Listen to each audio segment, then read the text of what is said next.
He has to be right mentally, and he seems to have been affected a little bit from the change.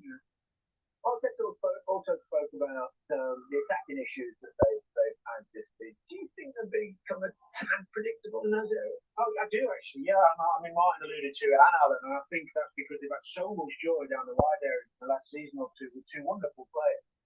The teams have become well, they've seen it and they've adapted to stop the two wide men. And you can see if Mo can play the Arsenal compared to Liverpool, and Arsenal well down on where they were at last season against fellas. That's a worrying. I think they lack fine product from the fullbacks. I don't think they get much in the final third from the fullbacks, unlike the other top teams. And I don't think they get enough. Yeah, it's part of the signature, isn't it, of his team? They like to have wide fullbacks with us. And Saka seems to, I think he could run more. And I think maybe the fullbacks can do, as you say, get forward more to give that. But Odegaard then should be getting extra space. They're going to double up on Saka. Big up then, Ninja. Big up, Ninja. Are we all good? Can you all hear me? Get up there, much. Taking over YouTube this week, man. You know what I mean, Gav? Been watching a little bit of Fighting Irish there, a bit of Bobby Case back in. Bobby Case, smashing it. Up the Reds. Dennis has got to join us for the listening in with a match there. Should be a good game, shouldn't it? I'm neutral on this one, like Dennis, you know what I mean? Just looking at the Arsenal lineup there. Let's have a look. Declan Rice, I know, Jorginho, Odegaard, Saka, Guy Havertz, Gabriel.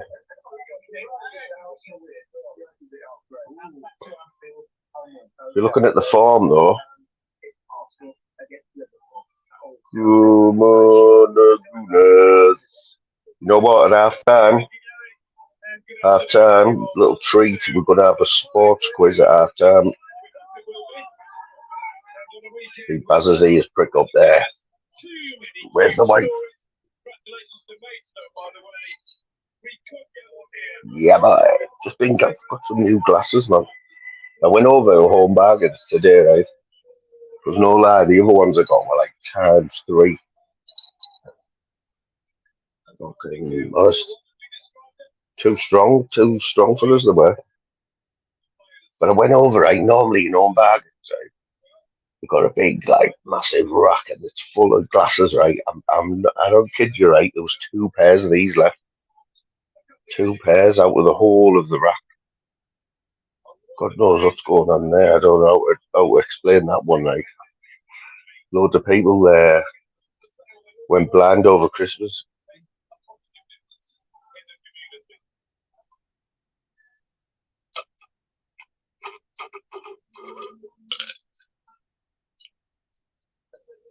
Three-two. Gav's thinking of a goal fest there, like.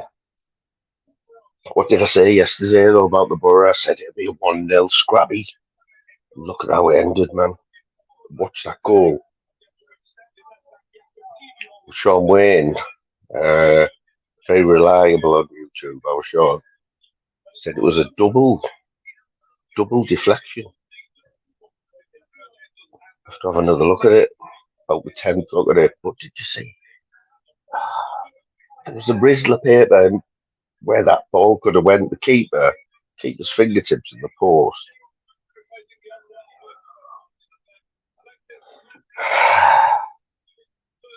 We've got one more chance. Well, 2 more chances on Tuesday. I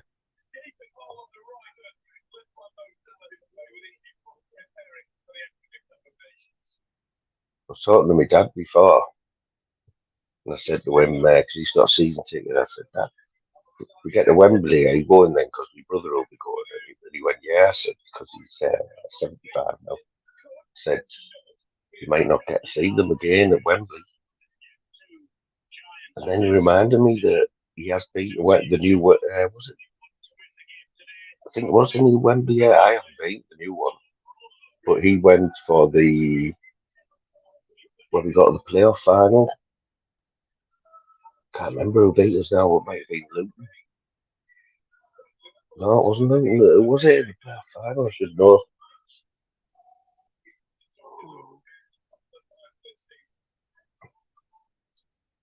I've got something in it. I'm going to get it at half time as well. Just something mad to show you what I found. First in today. Big up the boss dog. I thought John Smith might have been on last night, boss.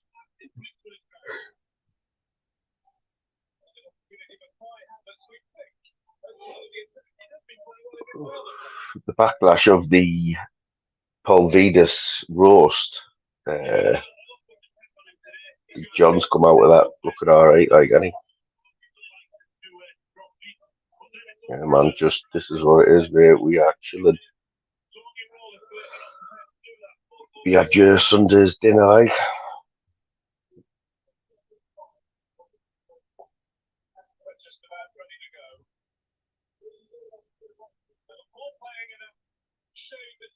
What the hell has he got on that lad? What's he called?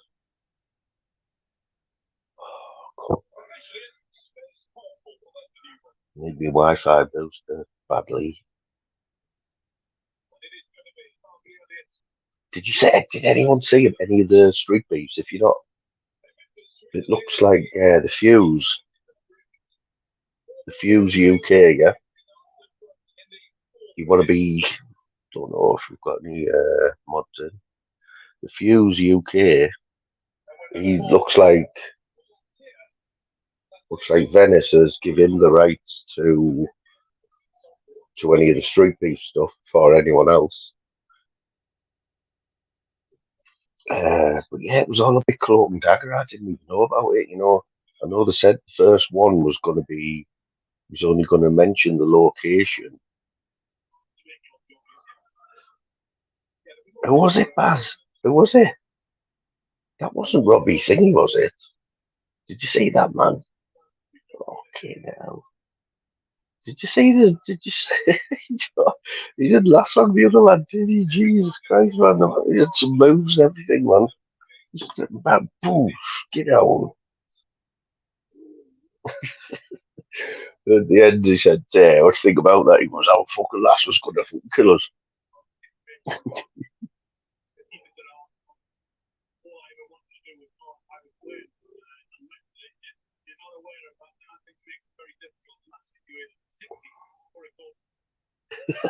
Get out of there. Yeah. How are you like a woman down the bingo?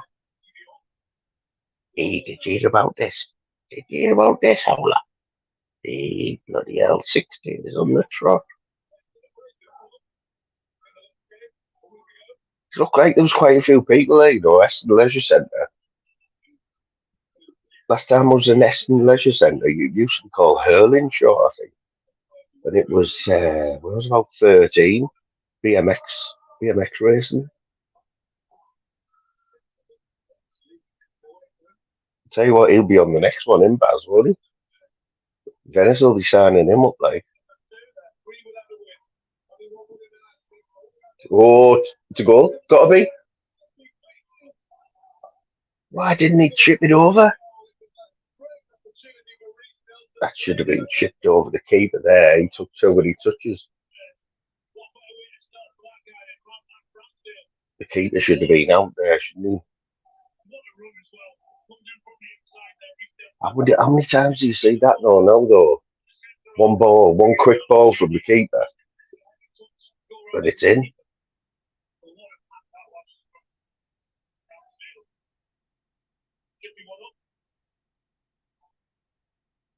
What's going on with the purple Liverpool kit? Why aren't Arsenal wearing the? Why aren't Arsenal in the red and white then?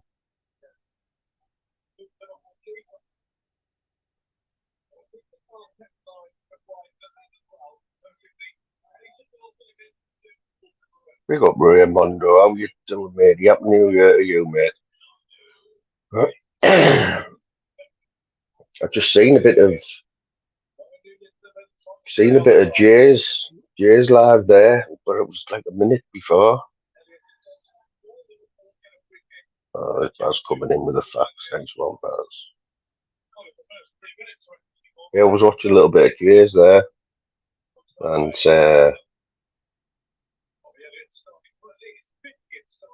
He was on Tim Smith's. Managed to pop into Tim's as well.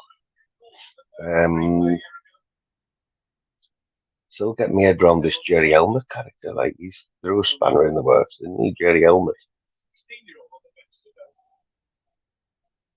You know what it was? I just Rob YouTube Asylum there.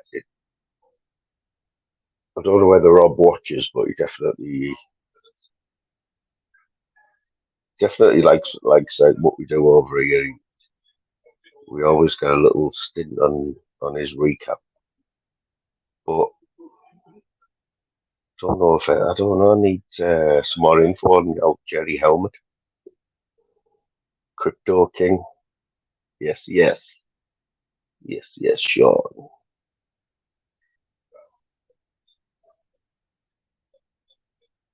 No big shocks today, was there, in the cup? Man City 5, Huddersfield 0. Let's have a look at the others. West Ham 1, Bristol City 1. That's a bit of a result for Bristol. I'm reckoning that West Ham put a weak inside out there. West Brom 4, Aldershot 1. No surprises there. Wrexham 1-0 away to Shrewsbury. No big surprise. Peterborough beat by Leeds 3-0. One big surprise there. Patrick Bamford scored. A bit of a linkies there. Linkies are straight away. Get up here.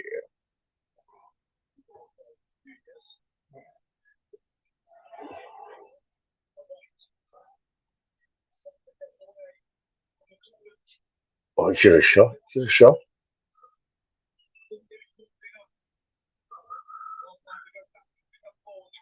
Return to me.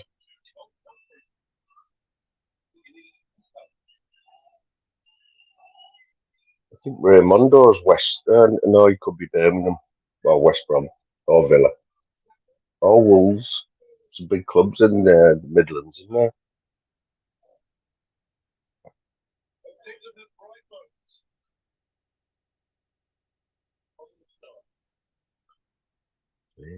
Baby, every time you touch me. Yeah, I think Jerry Helmet is Irish. I think he was Scottish, man, and then I was thinking he was a Manc. But crypto, Bitcoin. I had a quick look at Bitcoin today, £34,000 it's worth Bitcoin at the minute, one Bitcoin.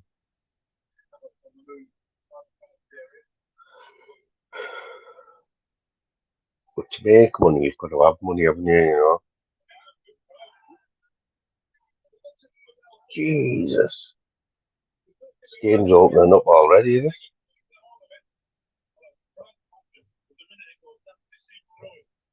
I'm going to text Darryl Adams live, see where he is.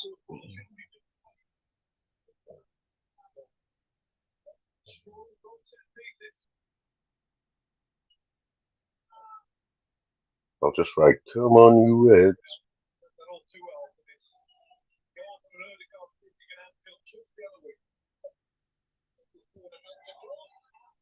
Jesus Christ. Should have been about 3-0. They're all over them. They're all at 6s and 7s, right, old matey? Camera on, camera off. I'll bring you on. How's it going, Raymondo? How are you, mate? You okay? Spot on, mate. Yeah, man, you know me, yeah. Yeah, and you, mate. I've just been on, How you Jace. doing? Oh, when I looked, he was just on his own, but I didn't think he'd be far away, like. Yeah. That was hard work getting on you. Was it? Right? Yeah. It asked for it asked me if I wanted to carry on through YouTube or Facebook. Then it went on to email or something. I don't know, but I'm on here now anyway. What, did it not do that on Jay's, like? You what, mate? Did it not do that when you went on Jay's? Oh, it went straight on.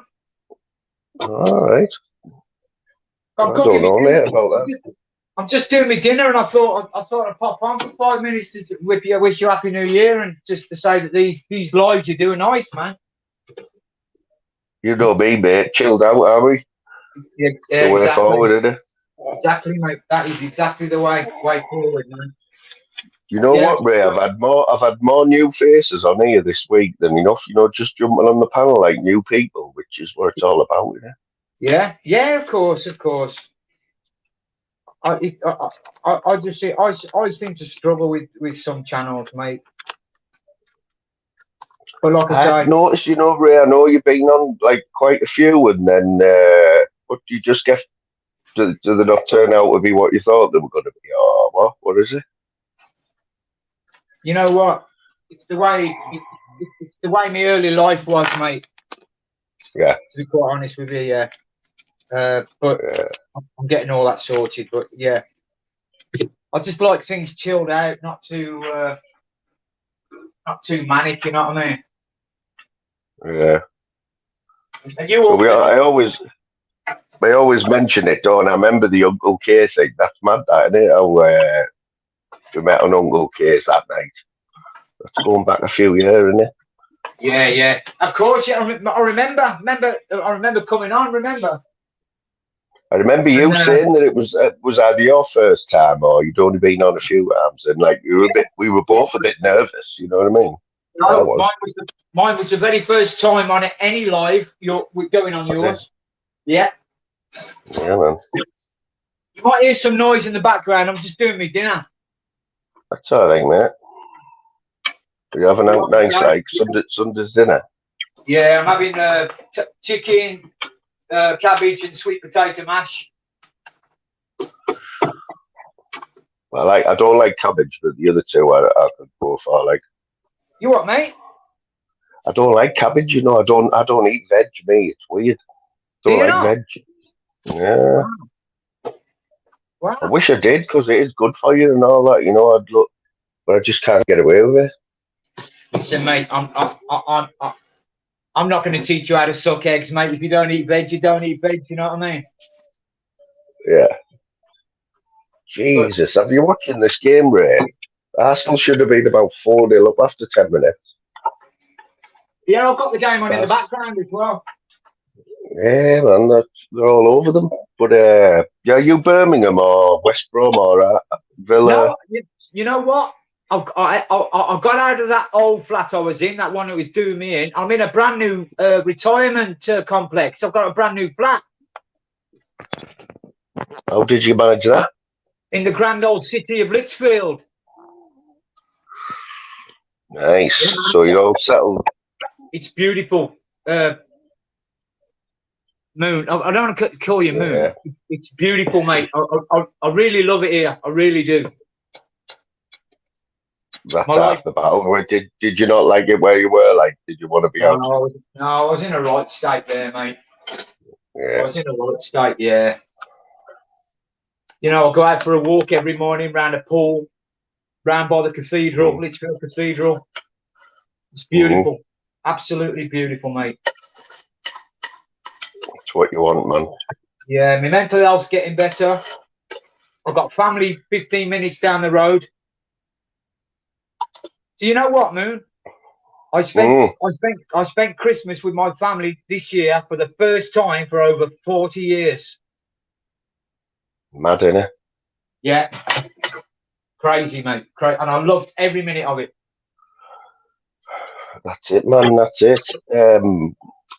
What was I going to say again, Ray? You know, like last year, I had 6 months off work last year, mate, with depression. Can you believe that? Wow. Six months, the first time I've ever been like on the sick in my life, and it was for depression. Like, yeah, it was weird. It was horrible. It was horrible. I can empathise with you there. That's one of my symptoms. PTSD and depression. But yeah, I'm on tablets for it. You know, I'm doing. I'm on that extreme cognitive behavioural therapy at the moment. What's that? Is that something new? Like, is it? Well, it's been around for a while, but it's the first time I've had a lot of therapy in my life, and this is the first time I've had this. and I'm quite enjoying it at the moment. I think What it's is it doing, like? Are you talking, or is it like yeah. a procedure, or is it just I- therapy talking, therapy? I'm talking, and it focuses more on the actual doing, carrying out stuff. You know what I mean? Yeah. Instead of sitting being depressed about it, actually doing something, going out and actually doing it.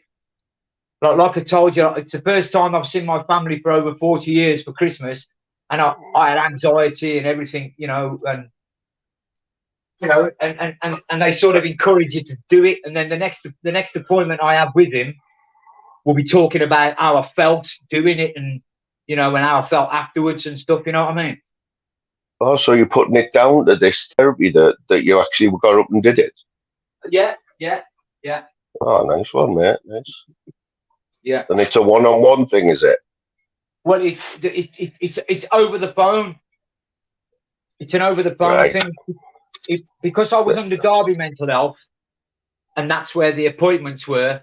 I haven't been transferred yet to Staffordshire Mental Health, so I've decided to do it over the phone for the first 8 sessions, and then we'll see where we are from there. You know what I mean? How did you find that though over the phone? Because Ray, I'll be honest, right? When I very rarely I go to the doctors, but when I did, that was what I found the hardest. Try to tell the doctor over the phone like how I felt. He said, "Well, how do you feel now?" I just no, it's hard for me over the phone. Well, I prefer. to be quite honest with you, mate, I've waited a long time for this, and with me moving areas, I didn't want it to end and be transferred and wait all over again. So I've chose the phone on the understanding that after the first 8 appointments, we get the transfer on the way, and then face to face. You know what I mean? But I do find it a little bit difficult.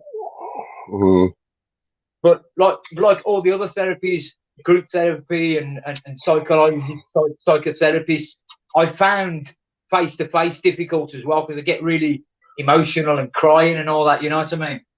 Oh yeah, I get you, mate. Yeah. And that makes you, and that makes me feel a little bit. What's tonight? So was it a long road getting this therapy? Like, did you have to go through waiting list and everything? Yeah, I must have been waiting about 18 months for this. No. I finished psychological therapy, and then that was 12 months, and that was face to face, and then this one came on my first appointment. I can't remember. My first appointment was this year, and I finished the psychological one last year, but I was already on the waiting list for this. So yeah, it was about 18 months. About 18 months. It's fucking mad, isn't it? It's Not having to wait that long, but well, at least you got there now, though, mate. You know what I mean? You're reaping the benefits, aren't you? Yeah. You know what I mean? Part of the healing process, isn't it? Have you still got your cat, Ray? Yeah, man. You want to see him? He's proper fat now. Yeah, man. What's he called again? Rooney. Yeah, Rooney. I had a cat for about 8 years, mate, and it just fucked off and never come back. One day I couldn't believe it. I was deviled. Like, wasn't a going out cat. Wasn't a really a going out cat, you know. Was wouldn't never go further than the end of the garden, and one day just never come back. I went out looking for him and that. And was it a boy cat? Yeah. Yeah, they do. When I was living in Derby, mine used to disappear for weeks, but it'd come back. Boy cats walk. If you watch a lion movie, a lion documentary, watch how far lions walk to mate. They've got a lion gene in them. Cats, only a little lot, but they do exactly the same. Male cats, they'll go for miles spraying. You know what I mean? And mating, yeah. And they probably got lost. That's probably done. Yeah. But yeah. Never mind. Never mind. He's probably being looked after though, mate. Somebody's probably took him in. Yeah, because they live forever, cats, don't they? They live for years, don't they? Well, they do live for you. They're independent, aren't they? Yeah, they live for a while. They're independent, and they've probably got. And cats normally have got more than one home because they. I Yeah. don't know what it is, but people like to feed cats, don't they, and take them in. And wow, that dinner looks a bit too big. I don't think I'll be eating all that in one sitting, mate. Nice little message for you there, Ray, off Boss Dog. Little message on the screen there for you.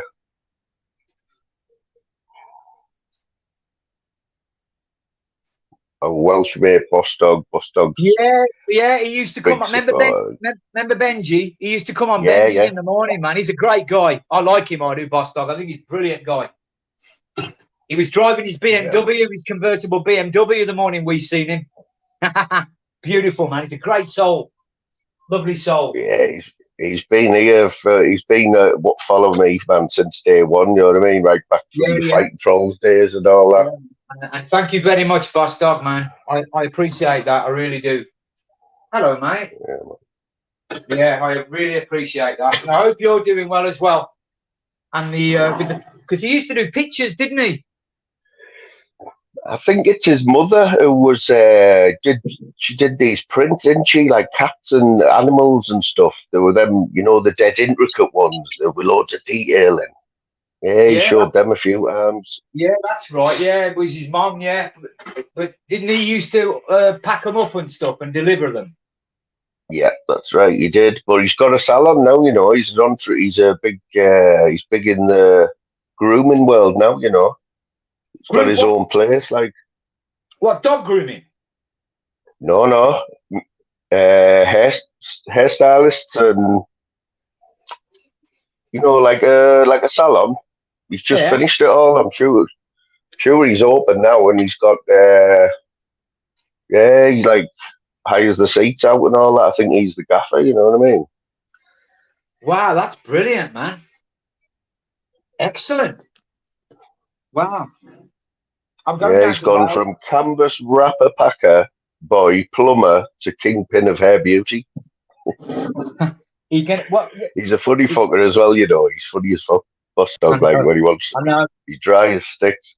Yeah, I know. Dry, do you remember that time he used to do his all-nighters on the video dancing and that? Brilliant. Yeah, he's had the best year of his life, he says here. Fair play to you, Boss Dog, lad. Right. Yeah, I just turned back. You're off, mate. My dinner's plated up, mate. I've got to eat it. All right, mate. Speak here again, mate. Don't be a stranger. I won't be a stranger. And Boss Dog, bless you, man. And you be set up alive, I'll jump on, man. But yeah, good to talk to you, man. Seriously. And Happy New Year again. Hold on a minute. Same to you, Ray. Hold on. 1 minute. Looking good, fella. Looking good. Respect, you, man. Nice one, Ray. Peace and love, man. In a bit. He's probably chilled out, Ray. He hasn't changed, man. Yeah, man, with Leo. Big up Leo, mate. We have got the match on. I'm guessing Fax is in the house. Big up Fax. Ella. See you there, Ella. Spanish leg. Ella's all over the place, man. Outlaw King's there. Yeah, I've got the match on here. Right, so as everyone knows, I'm always a little bit behind, like on the match with my fire stick and that. So I have got exactly 23 minutes on the clock. Can anyone tell me how far behind I am? 23 minutes. Yeah, man, he's a brummie, in fact. I can't remember where he said he lived there. He's just moved somewhere. Lichfield, fact, is that ringing a bell? Because he is a brummie.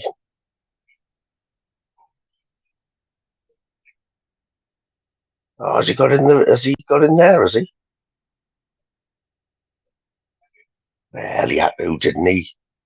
I wonder who's had to move out the way for him then. Can you? Oh, so I'm only 6 seconds behind Leo. That's all right. Not just me. Yeah, so someone had to be kicked out, Leo, or they just may have squeezed him in, like, because imagine being kicked out for him. Yeah, they had to, didn't they?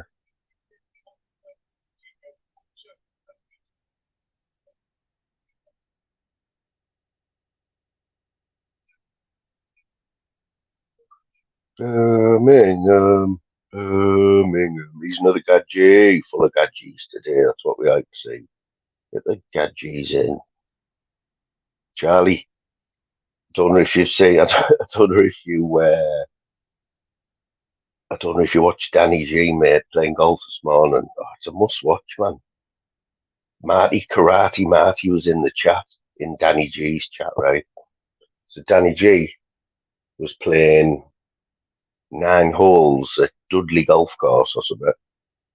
And his poor wife, the caddy, bloody hell, Tony, his poor wife, Tony, she got the job of, she's his cameraman, you know. And he was 9 holes round Dudley, and I caught the lot large, mate. Absolutely classic. And he's got, go back and watch the chat. We were all torturing Karate Matt. He was going on about he was going to be a pro golfer and that. Mate, it was funny as fuck. I was just putting the one-liners in the chat all the time. Like it was all to Dan. It was all to Karate Marty, and funny as fuck, man. He was having an argument with somebody in the chat, right? Because somebody, Karate Marty said, "Oh, you can if you're plugged, you can pick your ball up and clean it on the fairway." And everyone in the chat was like, "No, you can't. That's cheating." And you can, right? You can if the winter greens are on and you're playing off mats, in the winter, you can even tee your ball up on the fairway as long as that's what the course has said. You'd usually see it on the first tee. It'll say preferred lies. So everyone's getting into an argument with Karate Marty, and he was like, "Look, I was nearly a pro." And everyone was just taking the piss, saying Karate Marty tees up in the bunkers and stuff.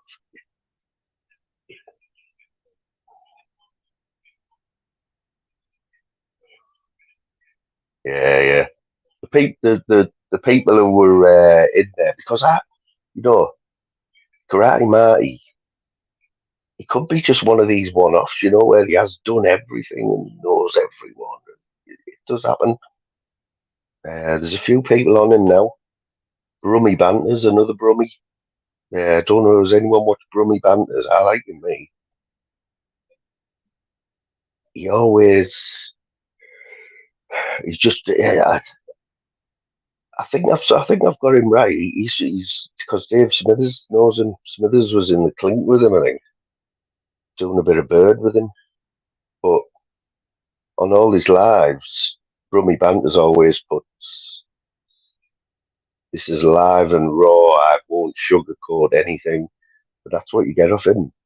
He's, but he's got 10 questions for Karate Marty, and he said next time he goes live, Marty's going to jump on. And he said, "If you answer these 10 questions, I'll be able to tell you you're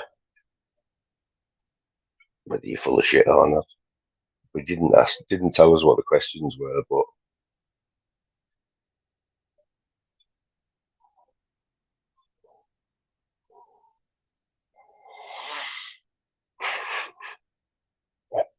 what you being like that, Buster? What, on YouTube or in real life? Yeah, man, that's it, innit? So hopefully next time Karate Marty's live, does he do lives? Next time Karate Marty's live, I'm gonna get on it and see what these questions are.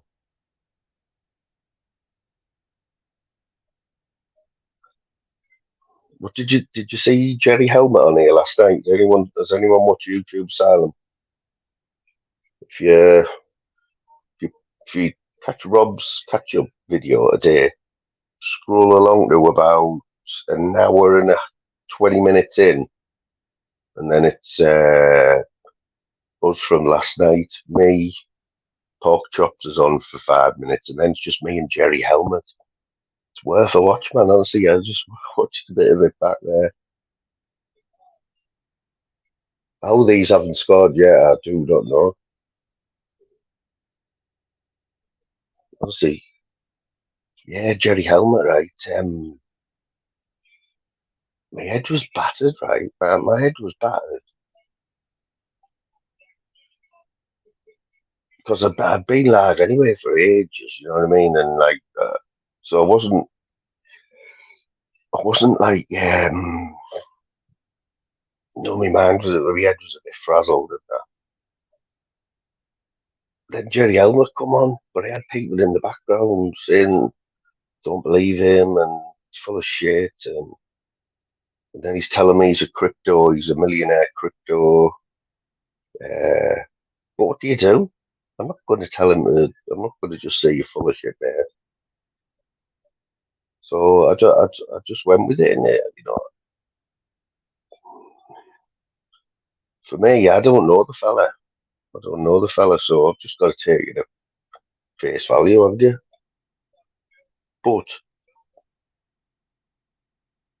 there's only one way to know if he's full of shit. So the main thing he was telling us was crypto.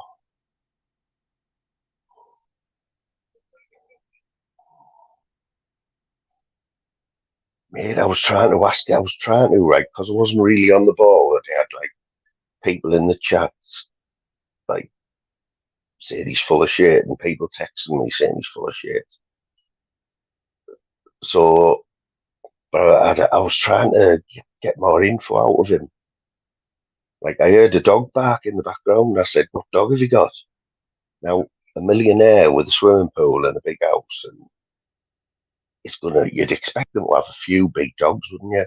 But he had a Jack Russell. I said, "Oh, wait, Jerry, man. Millionaires don't have Jack Russells," but then he might. It was one of them. It was one of them. Like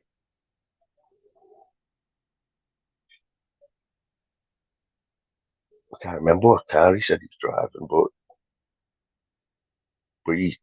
I had seen him. I'd seen the avatar somewhere and the name. But I think he said the last panel he'd been on was Fighting Irish. But, he had good things to say. He had good things to say. Yes, Charlie, did you miss it, Nate, last night? Because if you know anything about Jerry Helmet, or the vibe I got off him was uh, that, you know, see, this is what I mean. If Liam was in my head, would have been farting last night. But I had people in my ears like who've been on YouTube for years, tell me not to listen to a word he's saying. But he basically said that Bitcoin is going to go through the roof in April or May. He said crypto is going to at least treble or quadruple. And his advice to me was, if you've got 50 grand, put it in crypto now, and it'll treble or quadruple in a few months. But he couldn't tell me why. Yeah, YouTube Asylum, Charlie. If you get 20 minutes, YouTube Asylum, go to the end of his live today, his video today, and you'll see me and that Jerry. See what you think.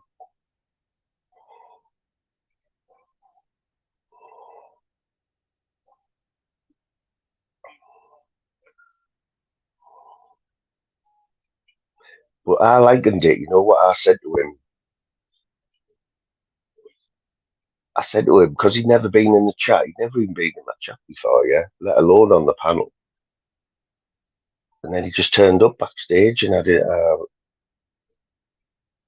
sort of heard of his name and that. But I let him on, and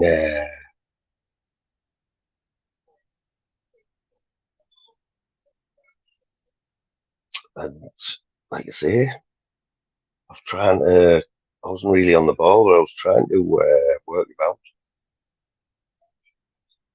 But he never put a foot wrong, like, and I think it was on for half an hour. And but that was it. So I said, so how have you ended up on here? How does a millionaire sat in his big house with a swimming pool suddenly end up on Fly Me to the Moon's panel telling me about crypto? I still don't know how.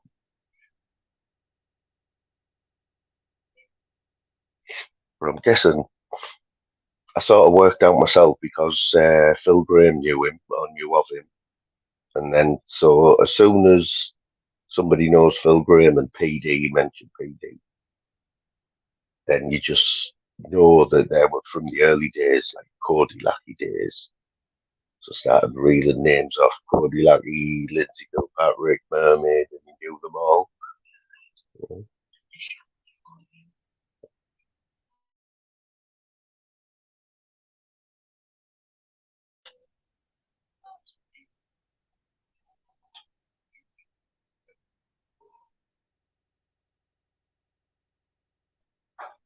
You know what? There wasn't that many people. I think there was only about 10 of us in.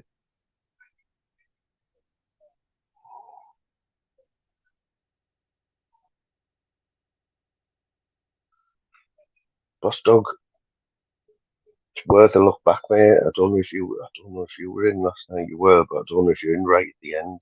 It was right at the end of the live, about 10:30 last night.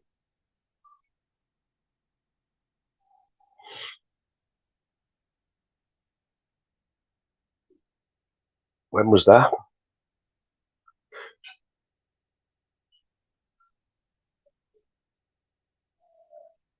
Yeah, but that's it. I won't forget this time. So I said, why don't you, if you're so sure, that that this Bitcoin and you've been in the game and you've made millions, you're so sure about this, why do you not tell people? Or he said, I can't say any more than that. And I said, it's like, when you got a 50-1 tip. If you've got a 50-1 tip, right, on a horse, and you know it's going to win, right? You know it's going to win, and it's 50-1. The only reason you were not telling everyone to get on it is because it might lose, and then you'll be a twat.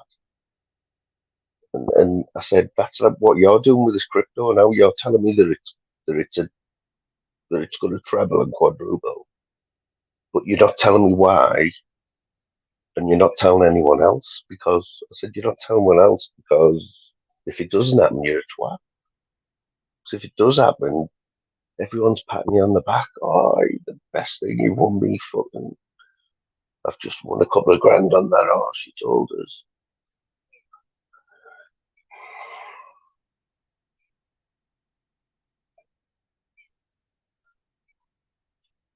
There was one flying about a couple of weeks ago, right? Dennis, who was in the chat.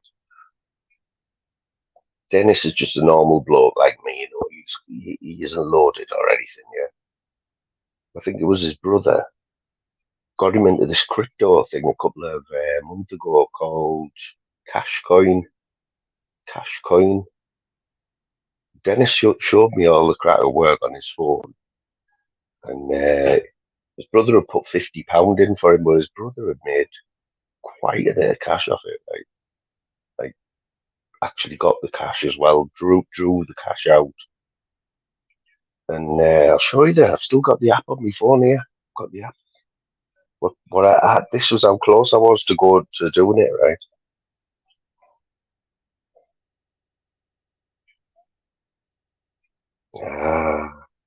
Web page not available. Must have been shut down. It's been shut down. And it turns out, Coscoin, it was called, COS, Coscoin, right? It's been shut down, right? But it made the news, right? Because in the northeast, loads of people when word spreads, loads of people were getting on it, watching the money go up on the screen. Put Dennis only put £50 in, right? But some people put thousands in, and they were watching the money going up every day. But when it come to withdrawing it, they were having problems withdrawing the money, and that's how it made the news. Being ripping people off. It was a pyramid scheme. Well, them pyramid schemes. So only the people who were in there first got the money out of it. Mad them pyramid schemes, aren't they?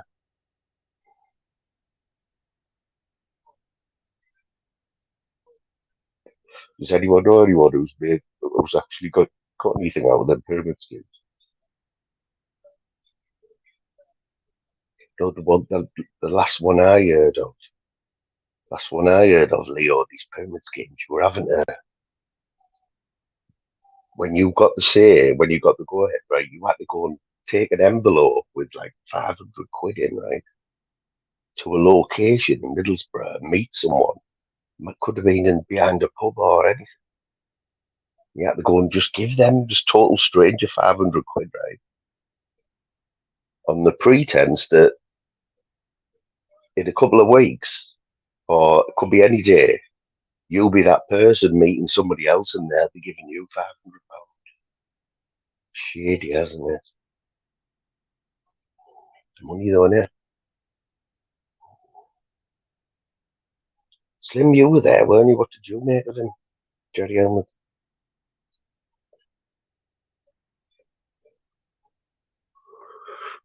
I totally, 100% understand the people who in the chat and people who were texting me and that saying, "Oh, he's full of shit. He's full of shit," because that's easy to say that, innit? But when you sat talking to the bloke one on one, you've never met him before, and you've got to give them the benefit of the doubt, innit?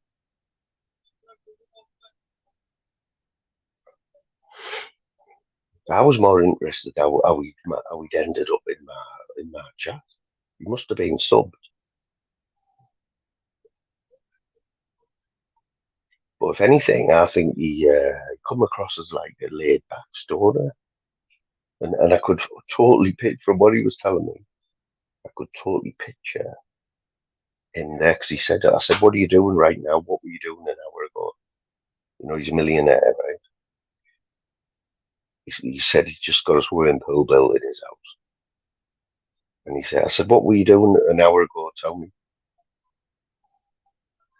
What does a millionaire do on a Saturday afternoon?" He said he was just sat on there watching his big screen telly with his dog. What can you say to that? I think it's turned him into like a little bit of a recluse, you know what I mean? But he's shotting a few names out, fighting Irish. We knew PD and all, and he's told me to ask PD about him.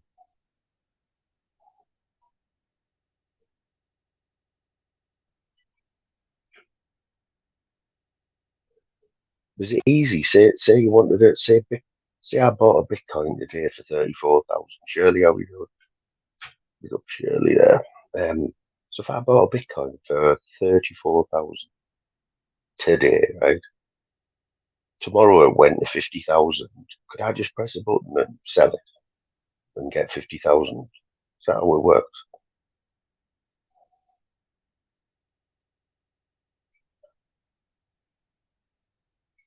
Yeah, I'm gonna. I'll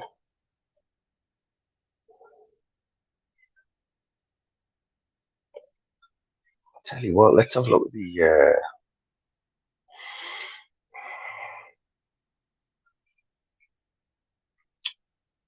Can't remember where I asked you now, Slim. Can't remember where I asked you, mate. But I will.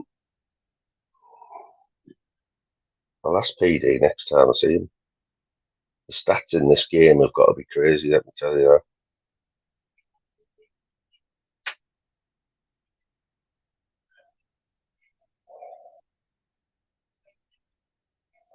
Look at the stats on this game already.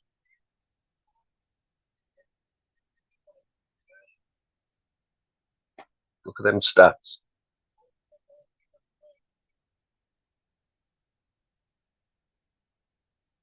"13 shots to 1.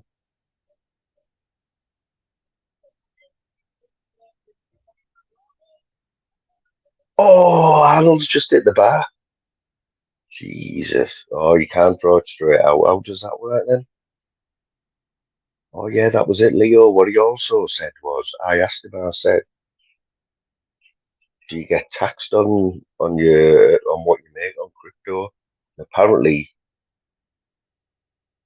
the 8th of January, I'm sure he said the 8th, which is tomorrow, the government's starting taxing crypto, anything you make crypto. And I'm sure he said it could be up to 40%.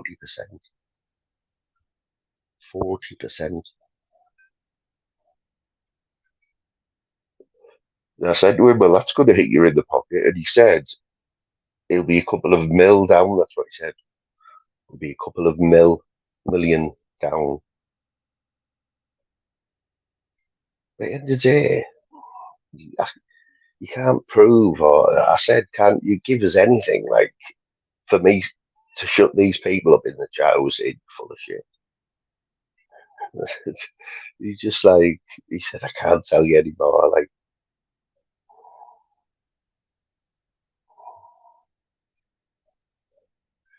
yeah, in fact, I wish I knew a bit more about it because I probably could have got more out of him. You know what I mean? But I was like somebody who hasn't got a clue about crypto. I was just going along with it.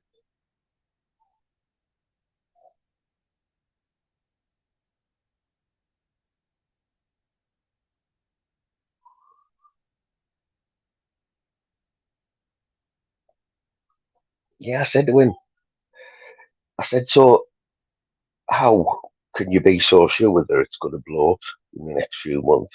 That Bitcoin's going to blow up, and he said just logic from doing it for however long he's done it. But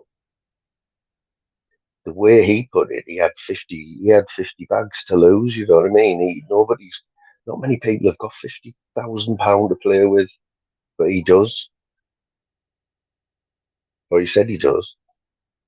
I haven't got 50 pence to play with,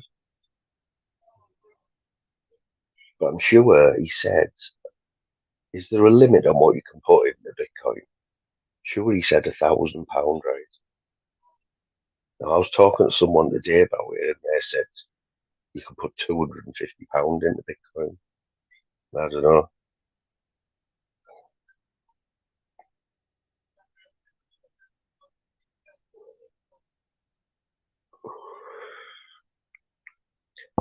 I just wish someone else would have jumped on and helped us out. But if you haven't seen it though, go and watch it last half an hour from last night on here, and you'll see what I'm on about. Just tell us like what you think. You know what I mean?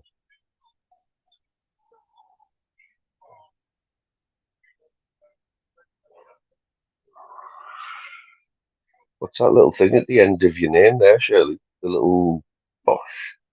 I like that little sun, whatever it is. And the little green. The green looks good. Like I'm not even lying though.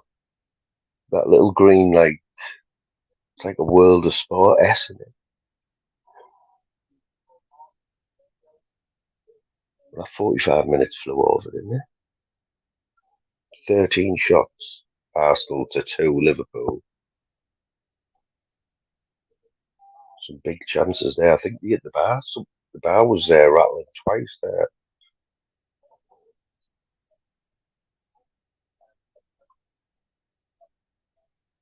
10 shots inside the box. Arsenal had to Liverpool's 2. 3 shots outside the box. They both hit the woodwork once. And the expected goals, what do they work that out on? Expected goals. Is that on like the percentage of the play and whatever? Look at all the other stats and some machine comes out with that expected goals. You can see.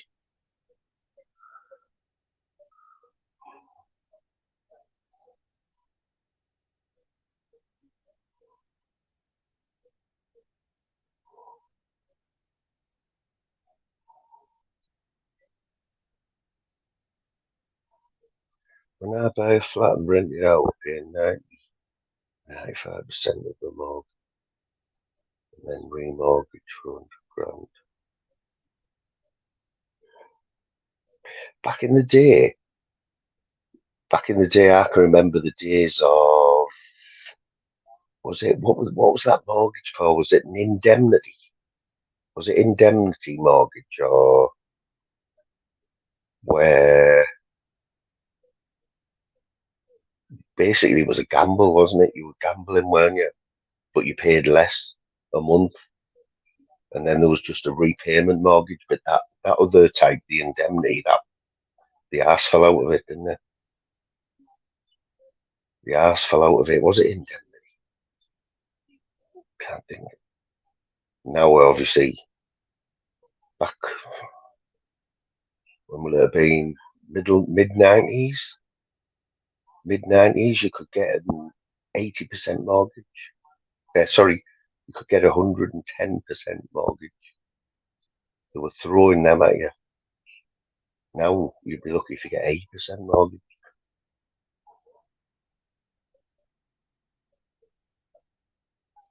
I said before, I bought a house in 1995 for £45,000. Thank you, sir. The indemnity, I wasn't that far. I bought a house for £45,000 and my mortgage was £200 a month. £200 a month. I think 7 or 8 years later, I sold it for 130,000. I mean, I don't think that's ever going to happen again. That's what I mean, King. You've got to have money, haven't you, already to play with, haven't you?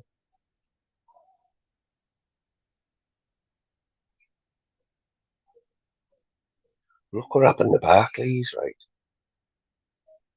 Here's an example for you, right?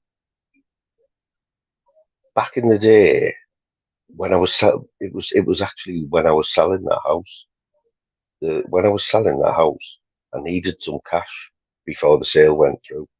So I went to Barclays, just a little branch in Middlesbrough. I sat down and I said, look, I need £25,000 now, like as soon as possible, because I consolidated a few debts and I just wanted to get all this shit off me back. I said, I want to borrow 25,000. My sale of my house is going through, where it's going to take a month or two. So if I could have that loan, 25,000, and pay you it all back in 6 months' time, or even earlier than that. And they said, right, best thing for you to do, we'll give you the loan, take it out over a longer period because you'll only be paying less a month interest if you take it out over 5 years. And then when you pay it all back, you won't have paid much interest on it. I said, that is perfect for me, right? Signed all the papers and everything, yeah. It was only when it come to me, my house sale went through. I went to pay them the 25,000 back 3 months later after borrowed it, and they said I owed them 30,000, right? I said, how can I owe you 30,000? I've only borrowed it 3 months ago. You know what it was? It was their fucking PPI. You know the PPI? They put all of the PPI on right at the start of your loan. They banged the whole PPI on for the 5 year that I took it out over. But they hadn't explained it properly to me, and it was a classic case of, when everyone was kicking off about PPI and all, everyone started giving everyone the money back. It took me 2 years to get anything back off Barclays. It got to the point where I was going to go to court. They sent me the tapes of the conversation that I had when I applied for the loan. It was all there recorded. And in the end, the only way I got any money back from that was because a friend of mine knew someone who worked for Barclays, and he wrote a letter out for me, and I just signed it. And it had all these fancy words on it and all that.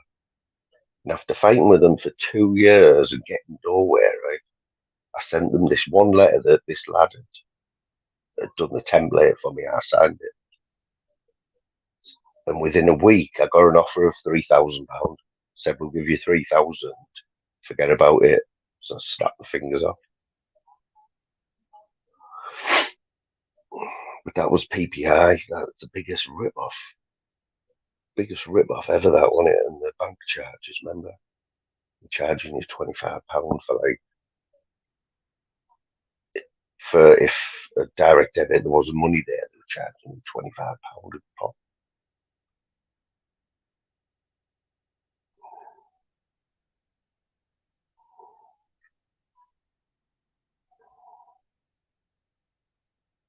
Nearly went out of business, didn't it?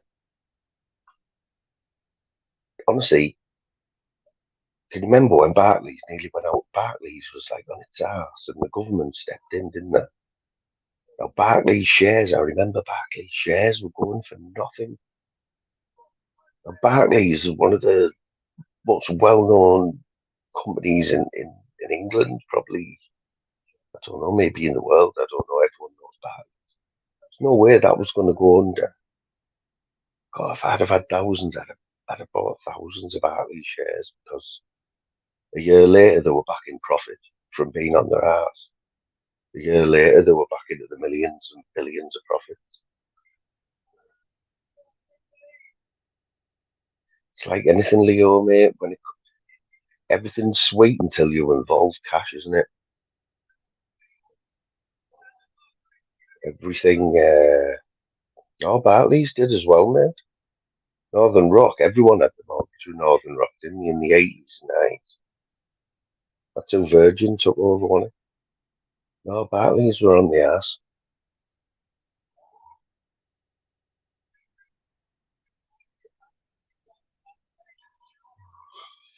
It's like anything, you could be mate with someone for years and years, and then they could say to you, "Can you lend me five grand?" You lend them 5 grand, and then they miss one like payment back, and that friendship's like it's on the rocks, isn't it?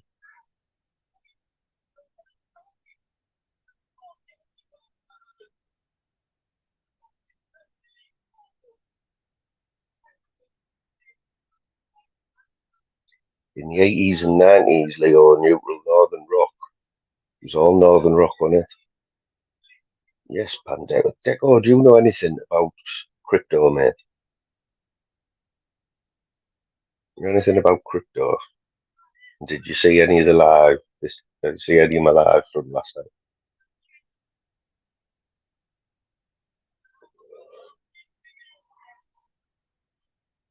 Tell you what we'll do. While it's half time, right? We'll have the quiz afterwards. See if I can. Flavors, you absolute batty fish. Flavors is going to get it off me. Like, he was in here yesterday, so I'll let him off. He always goes live, like when I do. I'm going to jump on later and give him it. Like,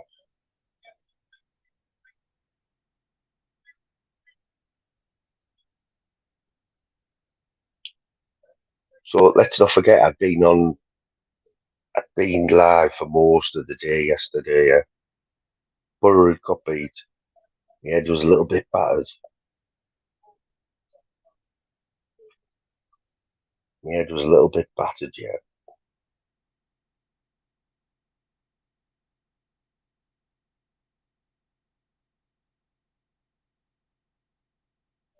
Then this happened. XRP and Bitcoin right now.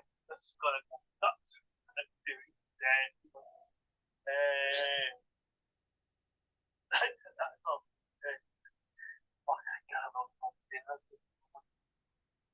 What you let me know? You give us a tip, man. That's the biggest thing I'm going to give you.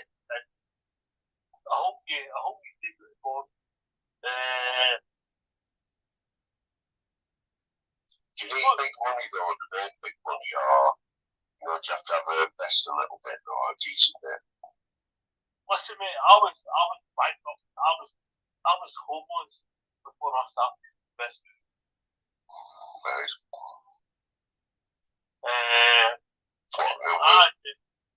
I'm too hopeless. Right. See, that's helped me out, Deco. That has helped me out because last night, mate, he turned up on my panel, yeah. I didn't know who he was. I didn't know who he was, and he just started banging on that he was a millionaire about crypto and that. But he had a few people who were trust on here were in my ears saying he's full of shit. And so are you saying you're self-taught or somebody mentor?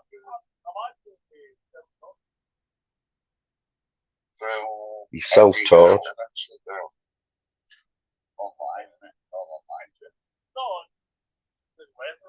Exactly my point, Leo.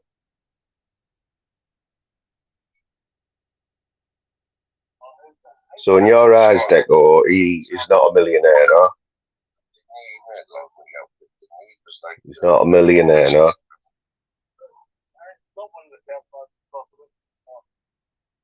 Yeah, me neither. I was just inside the room all the bullshit.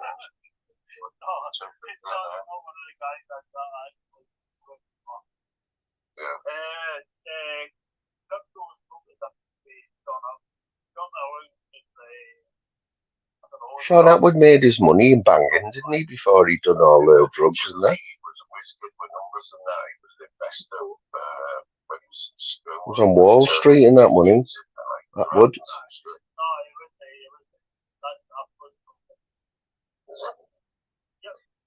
So just me and him now. Pork chop jumped off.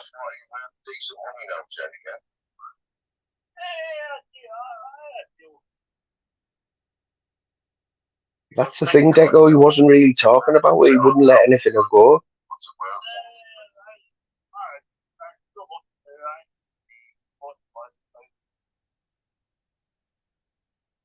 That was the first mistake, or not a mistake.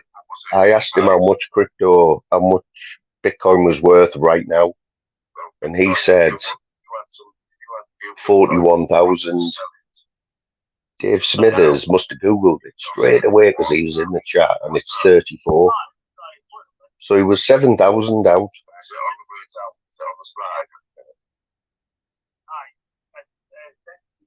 It's 7 grand. Can you just say it's 7 grand now? You know, like 7 grand here, 7 grand there. You got to remember, I didn't know this fella from Eve. I'd never met him before.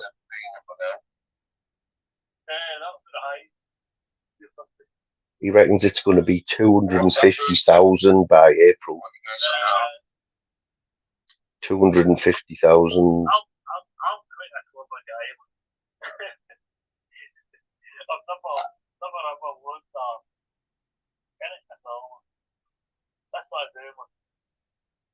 He just wasn't giving anything away, like. It's not luck, is it? You're not going to put money in the sun. That's what I was saying to him, Deco. I said, come on, you must be able to prove something to me, mate. But he said, that's all I can tell you. That's why so my mate Dave said Bitcoin's at 34 grand at the minute. Yep. Phil Graham says, don't talk shit. So I've got Phil Graham leaving messages like that. Don't talk shit. You know, you don't expect this stuff, you know. The head was farting there. is it the way forward though? I mean, crypto, I don't know, it's still not trusted, is it? Listen, mate, fucking, I don't know, 50k, 50k, oh yeah? Put 50k in and thank me later. Yeah, I'll be lucky if I put 50 pence in, never mind 50k. I'm just saying, you know, that's just the way I feel. Well, you know what, Jenny, I'm well known for my memory, right? So I will remember this, like, you know, if it once if it comes through, then fair play. I guarantee you're going to go there. We've had one person in here backing him up, Deco, Charlie Kenwright, who are like, you know, he's a straight up bloke, Charlie, and he's sort of backing him up. So you must be basing this on something, though, on something that's going to happen. Like, you can't come to it. Logic. It's called logic. Basing it on logic. Yeah, you can see where I'm coming from, though, can't you, with skepticism. I know, pure dominance. We're going to do that. Money will always be a motivator, like, it'll always grab people's attention, like, if there's money will be made for it. See, that's the base of the market, isn't it?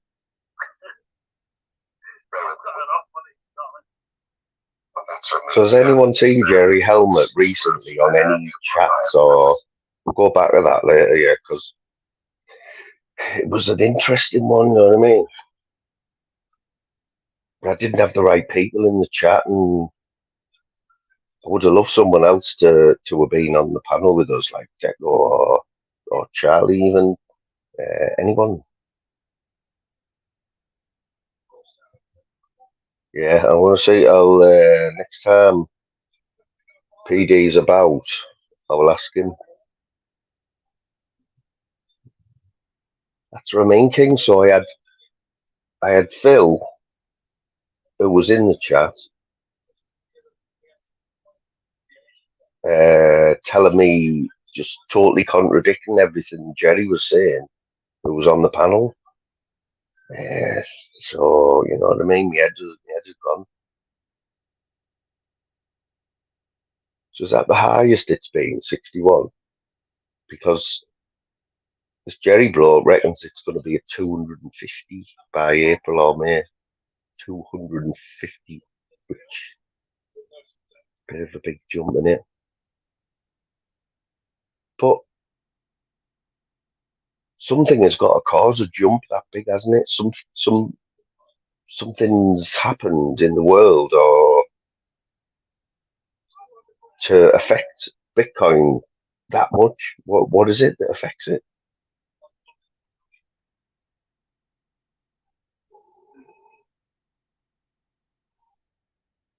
It's like the only other thing you could compare it with is, you know, before COVID, say a company that was making face masks was worth nothing, £1,000, say.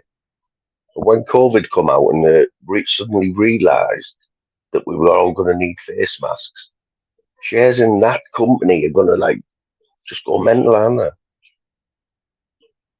So what type of thing could influence Bitcoin that much that it quadruples in a few months?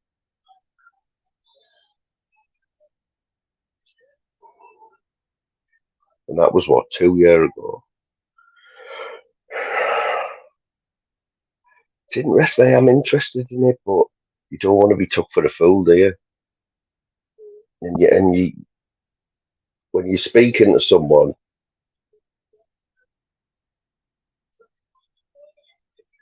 looks like the second half's getting off to the same as the first.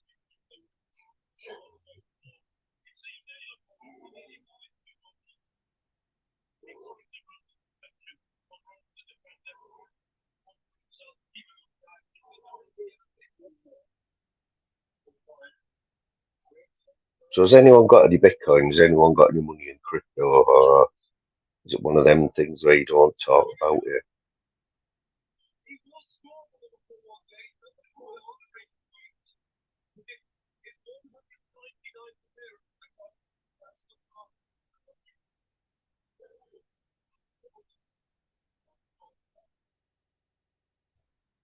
Gabby's been to Dubai and he's been to Abu Dhabi, and now he's with Donald Trump, and he.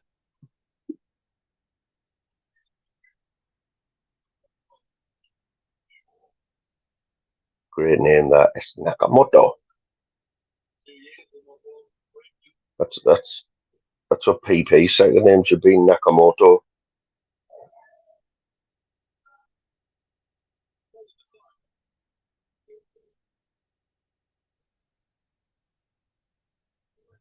There's a few replays going on, like a few replays a week on Tuesday or Wednesday in the cup.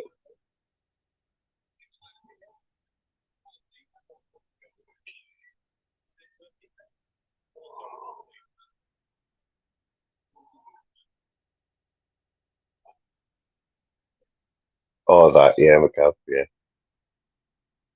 You watched that when you were in Abu Dhabi, didn't you?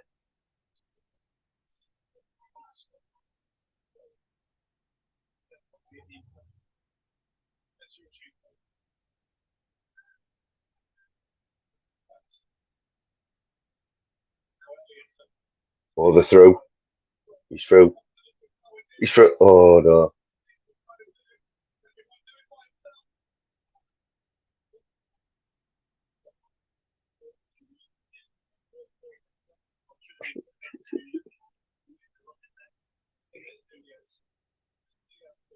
Did you see when LR come on, Fact? You Fact was in the chat when LR. He didn't come on the panel, did he? But he was in my chat. It's been like the chat's gone all weird over the last few days. I've had people in this week who've never been in before. I've had about 3 or 4 new people on the panel the first time they've been in here, and I've been talking to them. And I've just rolled with everything. I've just rolled with it all. Anyone who missed the start of this, Ray Got Manners, been about for time and on here. First time I spoke to him. First time I spoke with him on a panel for like about 2 years.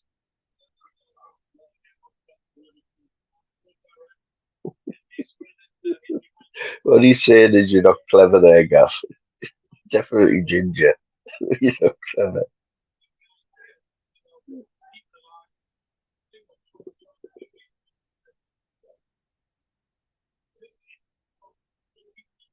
There was another scam going on, wasn't there? I think BBC Three made a little documentary. You know, BBC Three was a little bit edgy, wasn't it? They did a lot of these documentaries on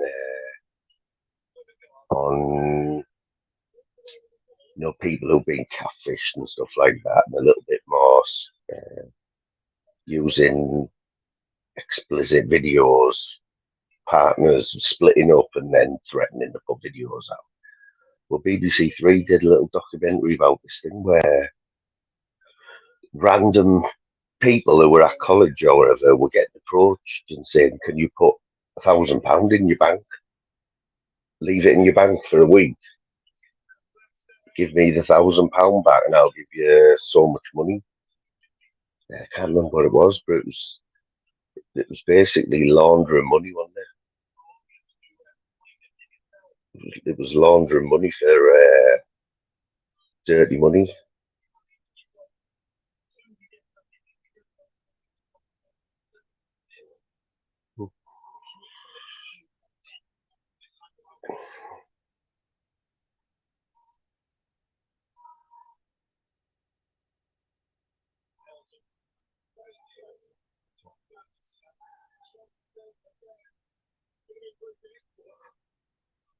It's getting to the point now. I was at the shops this morning, and I don't know whether I'm still in the minority, right? Because I'm in a generation. I'm 50-year-old. So I think it's the 50-year-olds now. We are the last of the generation. Where one of the biggest things is money. Not many people deal with cash anymore, do they? And I was at the shop. I've been over the shops today, The amount of people I have seen in front of me who were paying for stuff on the phones, you know, the phones, just putting the phone on the. I got on a bus last week and some bloke just paying on his phone, like, and I'm getting me tenner out, and the bus driver's like going, having to get in his pocket to get some change out. But apparently, my son says it's the safest way to. The safest way now is to pay for everything on your phone, Apple Pay, however it is.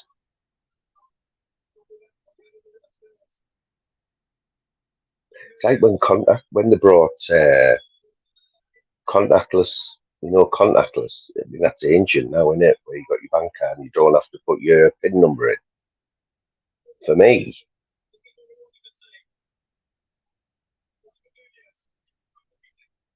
me, that's got to be the easiest. How many people have lost the bank cards? How many people have lost the bank cards? And before you've reported it lost, someone picked it up, doesn't even need your PIN number, and they've just gone by. I think it was £30 limit at that time. I think it went up to 100. So people would just go without your PIN. Bang, bang, £30, £30. Exactly. Yes, Dave. Respect, mate. I hope you've had a good day, man, mate.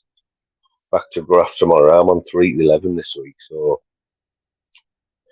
you won't be seeing me on a night. Thank God for yous. Yeah, but cash is king, innit? Isn't that the saying? Cash is king.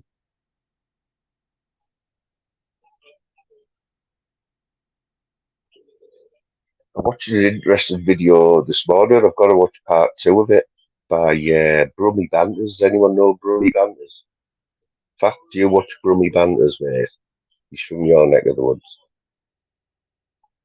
Dave knows him. I think Dave was banged up with him, weren't you, Dave? Brummy Banters.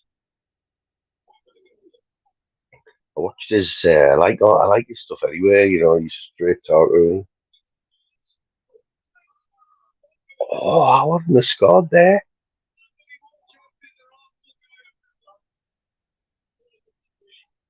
mate.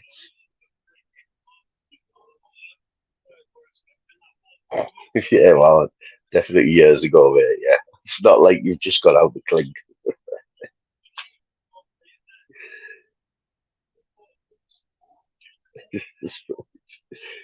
There's got to be loads of new ones out there. Yeah, like new jokes. Yeah, so this Brummy Banters, he's a bit of a character. Like he's openly admitted he was an addict years ago, functioning addict. But this story, he's got loads of stories. He told part 1 of it this morning. Now he's always looking to make a few quid. You know what I mean? Like a bit of an entrepreneur. And he met this bloke, and this bloke had a big flash car, and he just give out this aura of cash, you know, having money, loads of money, and where it turns out, this bloke took him out one day and showed him what he does, and it was to do with Kuwaiti money or something, or Mexican or Kuwaiti dollars that apparently have something to do with when Kuwait got invaded. All the banks got looted and the money was worthless. But in England, it wasn't. It, he'd seen a loophole or something, this bloke, and he was basically making a couple of grand every time he got hold of some of these Kuwait dollars off somebody. But I haven't watched part 2 yet. But Brummy Banters looks like he's got a criminal mastermind.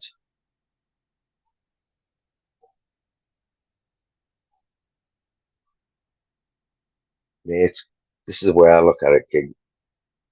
If anyone, right, or anyone you know has never been scammed, right, never had anything hacked the bank, got on one of these dodgy links, answered the phone, and had somebody telling you your bank's been hacked, and anyone who hasn't had any of that is just lucky. Just lucky because if they want to, if one day these scammers just decide to pick on you and they want your money, they'll get it. Simple as that. I just think you're lucky. You still see these programs on BBC One on the morning now, scammers, where they're in a studio and they've got somebody listening in on a phone call where some bloke in India is ringing some old biddy up in Manchester and telling her that her bank's being hacked and she needs to move all the money and all the little things they do, and they're taking it all in.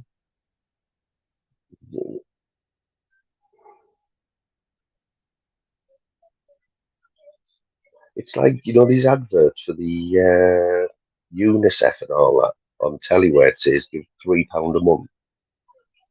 If you look at the small print on the bottom of the advert, it'll say that once you've paid this £3, you will be subject to, you'll basically get hammered off loads of charities. And I've seen programs where old people have signed up to give the RSPCA £3 a month because they love animals. And within a few weeks, they can't handle all the posts they're getting. They're getting hundreds of letters from loads of charities and that, and getting phone calls. It's shocking, man. It's got the point, right, where honestly, if my phone rings and it's not a number that I don't recognise, I just won't answer it. I just won't answer it. If I don't know that number, I just won't answer it. Or I think everyone knows now, you just do not click on any link. Any link I'll do in an email or a text. I got a text the other day. Check this out. Check this text out, man. Does anyone else have one of these?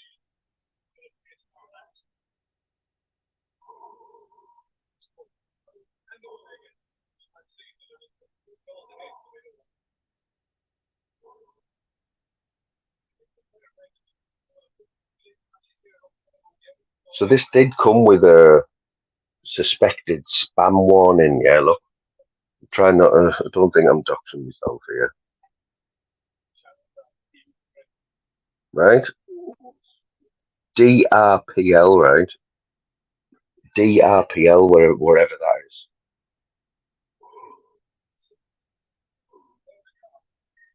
DPL have tried to contact you by letter. If you don't contact us now, we will treat this as an active choice not to pay. To prevent the matter escalating, please pay now at paydrp.com, quoting this reference number. What do you mean? What's all that about? And on the same day, job recruitment notice. Entertainment One is actively expanding its presence in the English-speaking market. In order to meet the growing business needs, we officially recruit 20 part-time remote workers to complete online tasks. Requirements are as follows: daily available time 30 to 60 minutes, experience no specific requirements, age 25 years and above, nationality resident of England, weekly salary from £700 to £2,000. If you are interested, diligent and willing to cooperate for a long time, please add us. That's what mad, isn't it? And that actually had a phone number on the top of it, but it come through as a text. I'd like a phone number. Sorry about this.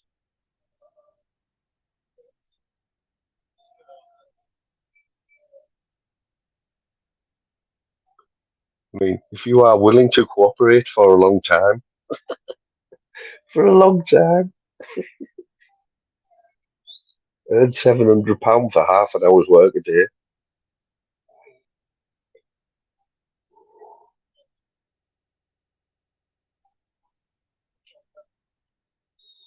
Exactly, mate.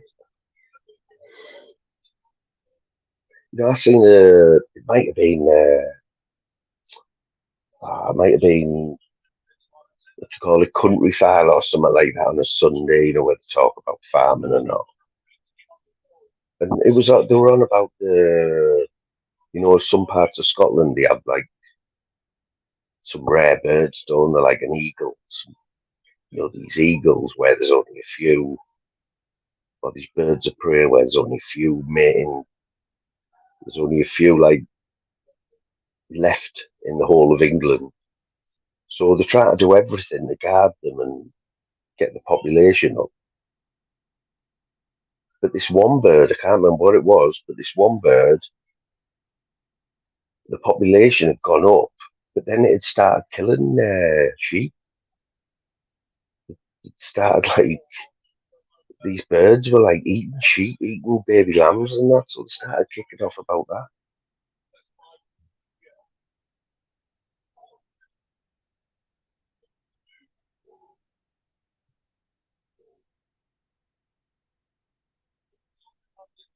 Tell you what, this game's end to end, didn't it? Like 66 minutes on.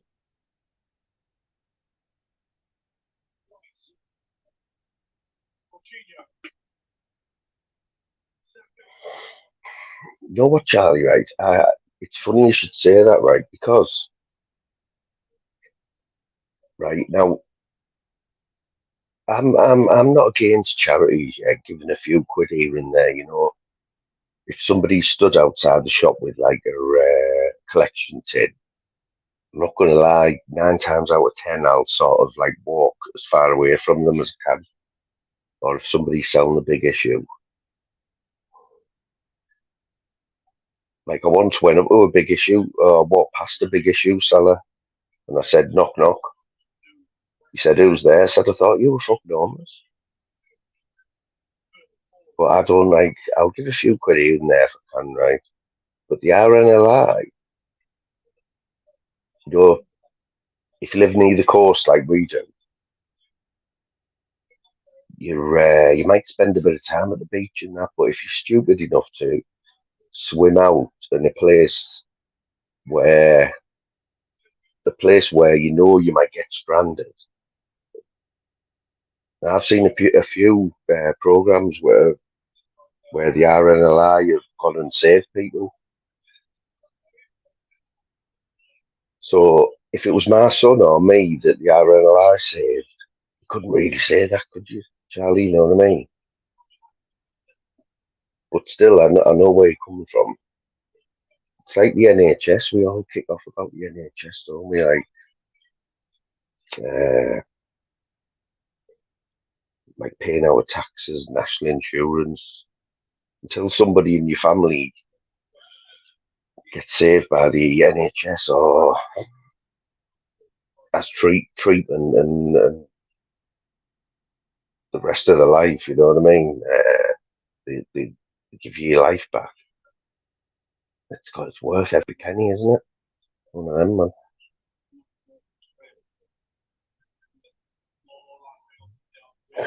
Everyone has their own little ways, don't they? Like, but yeah, I always say that one of them, knock knock.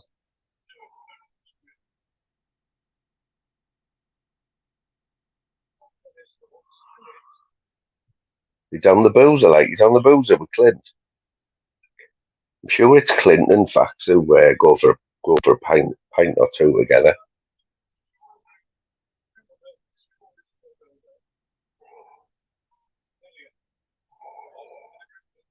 Yeah, that's probably them. Oh yeah, he's got to score. Oh no.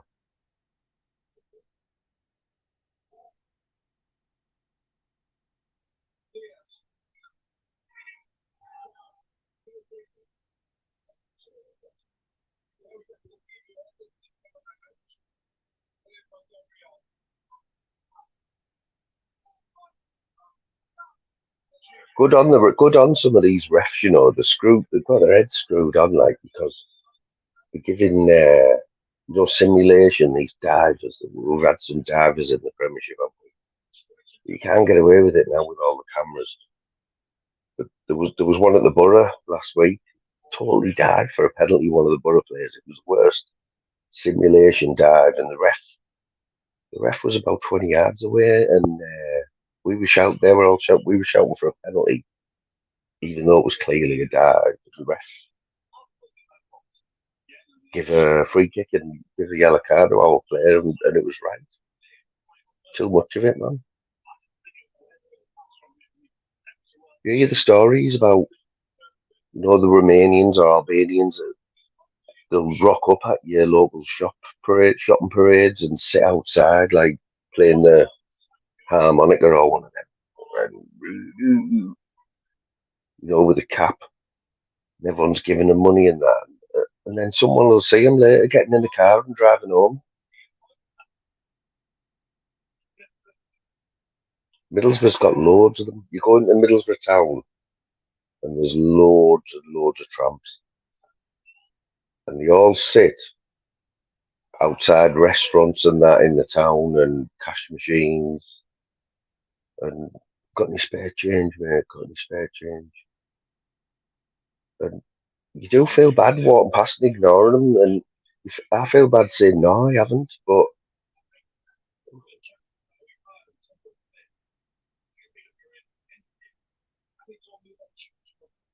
it just makes you feel bad. It makes you feel bad, doesn't it? You know what I mean? I think it's a replay, Deco. Replays. Only in the FA Cup, though. Only in the FA Cup. I don't know what round to argue. I know there's one non-league club, Maidstone, I think, in the fourth round. But that's the magic, isn't it? If you get a replay against one of the big guns, it can pay your wages at a little club for years, can't it? It can buy them a new stand, or here he is. Phil, did you watch the rest of the last night, mate? I've just been trying to explain there about this Jerry helmet. Like, obviously, I was in a situation there. I didn't know. I had people in my ears telling me he's full of shit. I'd never met him before. I didn't want to just say it with me full of shit. And yeah, it's been 50-50, I've been asking everyone who comes in if they know him. There's been a few back, like, who've heard of him and said he has got a bit of money, but I don't know. The position I was in, I was never going to call him a bullshit and say fuck off. But at the same time, I didn't want to take everything as like gospel, you know what I mean? It was one of them. It was a tricky one. Plus, I'd been live for about 8 hours. You seen that? I was a bit tired, Clint knows him. What do you know of him, Clint? If you didn't see the end of last night's live, it's definitely worth a watch. If whether you like him or not, right? Just go and have a listen. Mad.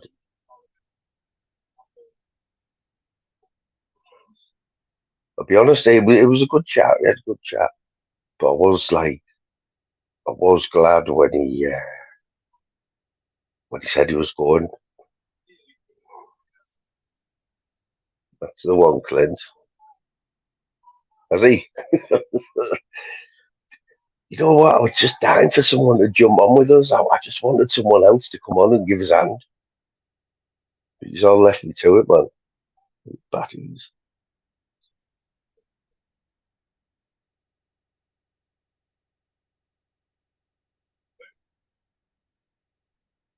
Yeah, highlight of the week this week on the channel has got to be the Jim Smith show the other night. So we had So we had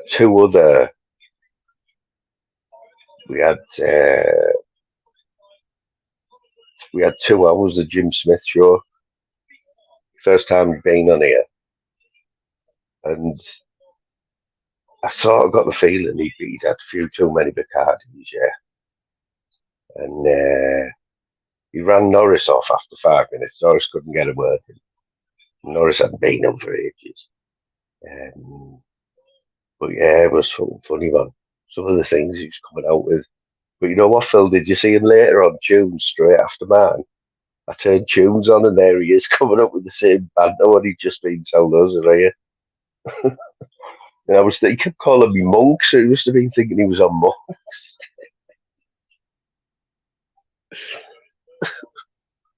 What was it? What was the funniest thing he said? Man, I was laughing it up. Honestly, some of his one-liners, like, "Oh yeah, it was when Lucifer come on. Did you see that bit, Phil? When Lucifer come on?" And he comes on. Lucifer was already on the panel, right? Jim goes, "Who's this? Who's this on the top right? I can't see his fucking name." I said to Lucifer. He goes, "Fucking Lucifer." He goes, "Don't be going to any day agency calling yourself Lucifer." He goes, "Fucking hell." He goes, "You're not going to get much. You're not going to get many replies with the name like fucking Lucifer." He goes, "You probably get Sean Atwood inboxing you." Fucking Sean Atwood. Oh yeah, nice. Where'd you get them? But you know what, Deco? The funniest thing was I've been trying to tell Lucifer for years, like, why get that? Why pick that name? It's like, it's horrible, isn't it? The devil in it. That's what he was saying, like loads of little things. He was going, "Fucking Lucifer." Because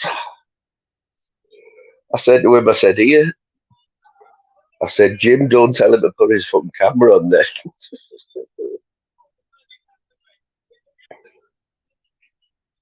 I said, Lucifer was on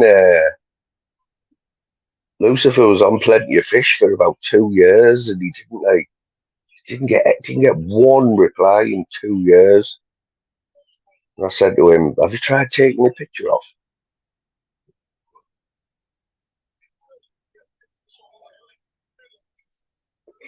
Yeah, Daryl McNair in it. "Daryl, you do fuck all. Fuck all." You just imagine him, can't you? Because he doesn't turn his camera on you. Sat there in his wellies and his Y fronts. Oh, they've hit the bar again. Oh,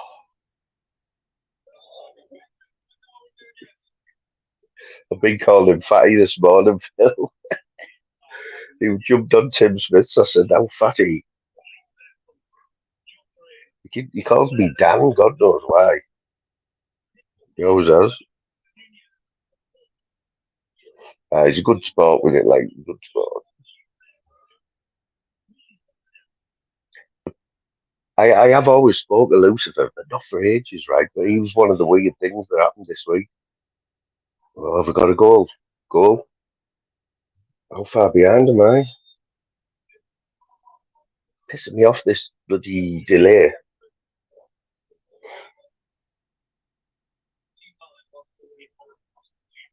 Who scored? Oh, Liverpool are on the attack. Liverpool, innit? Man, I'm about 3 minutes behind.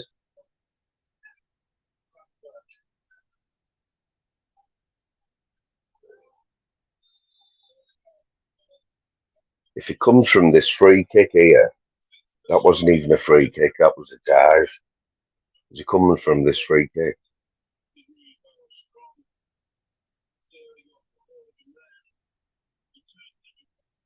See, he's dived there, he's made a meal out of that. And they've scored from it. Swear down. There's no VAR in the FA Cup though, is there? Till you get the final or whatever.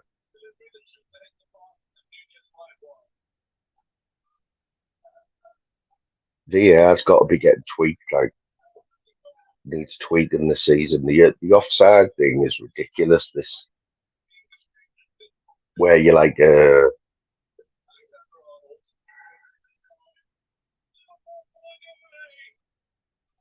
see, if I was a gooder, they're going to be kicking off about how that come about, that free kick.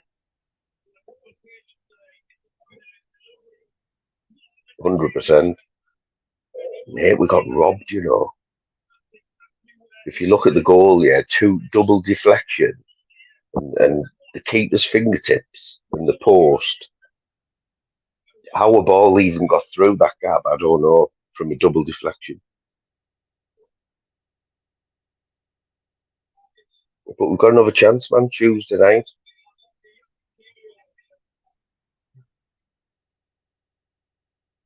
I'm gonna say that they're gonna look at that free kick there. Dennis will be jumping about like.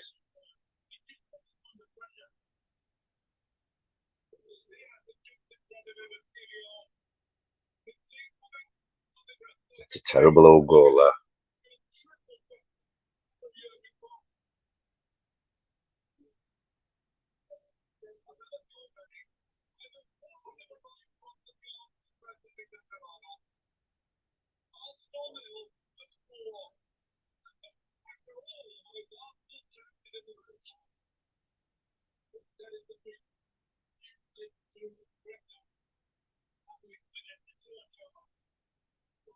So who took that free kick, Trent?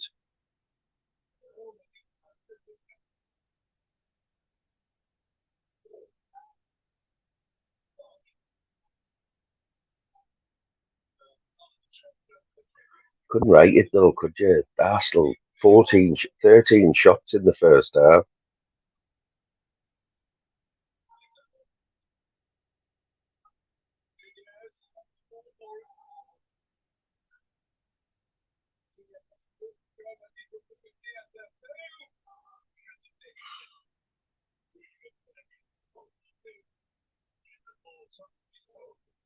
I remember when you were kids and you used to go and play football over the field, there was some proper goals there.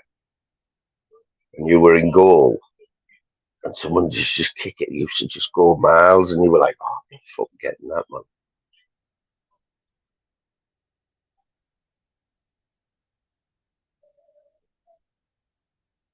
So yeah, I put this point out and I'm sure it's been answered a few times, right? But I'll say it again. Back in the day, at a football match, yeah, if you scored a hat trick, you got to keep the ball, didn't you? But back in the day, when the ball went in the stand at Ayson Park, anyway, when the ball went in the stand, the players were like, "Come on, give us the ball," and you were keeping hold of it in the stand, weren't you? Yeah, I've got the ball, I've got the ball. They were like, "Away!" So they had to wait for the ball to come back, right? Because they didn't have loads of spare balls everywhere, right? So at least when you scored a hat trick, you knew that that ball you were getting, you had scored a hat trick with that ball, right? Which is the whole point of it, right? Now the ball only has to go in row two, and the ball boy's shot another ball on the pitch. So you're playing with about 20 different balls, right? If you score a hat trick, there's a possibility that ball you haven't even scored with that ball. Do you know what I mean? Do you get where I'm coming from? Yeah. Like I'm not being weird there, am I? But it's like a golfer getting a hole in one, and then someone else just giving him another ball, saying, "Yeah, there you go, you got a hole in one." You want the ball that you hit in the hole, don't you? You know what I'm saying? Just a little. I've never heard anyone pick up on something like that before. But I know if I scored that brick in the World Cup, I would want that ball. It's like Diego Maradona's Hand of God football shirt. Steve Hodge kept it in a safe somewhere, yeah, for years, didn't he? He sold it a few years ago for God knows how much. That's like just getting any shirt with Diego Maradona on and putting a bit of sweat on it and saying, "Yeah,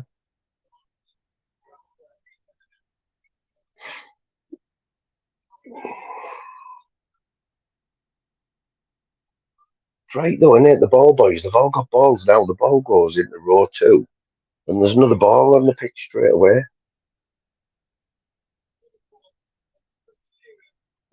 I know at Ayresome Park in the 80s and 90s, if the ball went out of the ground, then the game was getting stopped till somebody went and got that mitre delta.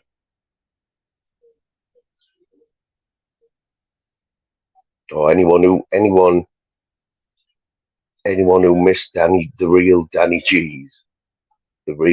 G's live this morning, 9 holes live at Dudley Golf Course with his wife Tony, the camera woman. Was it 7 mil he sold that for? Was Steve Hodge, wasn't it, who got it? Do you think he knew when he got that top where he knew how much it was going to be worth? Mitre deltas, weren't there? You had to have a mitre delta, man, back in the 80s, 90s. And there's still mitre deltas now. Yeah, but anyway, Phil Karate Marty, I always go in Danny G's chat anyway, just light-hearted banter about his excuses of why he keeps 4-putting from 10 foot. And it's basically banter like that, but Karate Marty popped up. FFM his channel is, isn't it? And he's trying to give Danny, telling him telling him he could spend an hour with him and he'd improve his game by like 5 shots. And everyone was ripping the piss out of him. Everyone was ripping the piss out of him. I think he went there. So Danny's playing his game and Tony's carrying the cameraman, And then when he finished the hole, he went, I like that for me, Bab. Got Tony to light a cigarette for him, right? As well as be his cameraman. She's lighting his cigarettes for him, right? So I put in the chat, Marty likes Donald Trump cigars when he caddies for him. And I was just ripping him, man. He was trying to tell Danny what was wrong with his swing and that. He did say it, everyone there used to be, but he said I was sponsored to be a pro golfer for 2 years, but I never made it.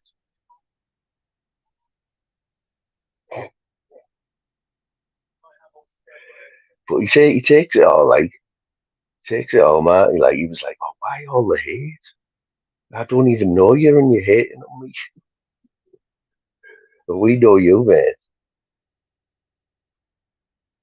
7 million, man.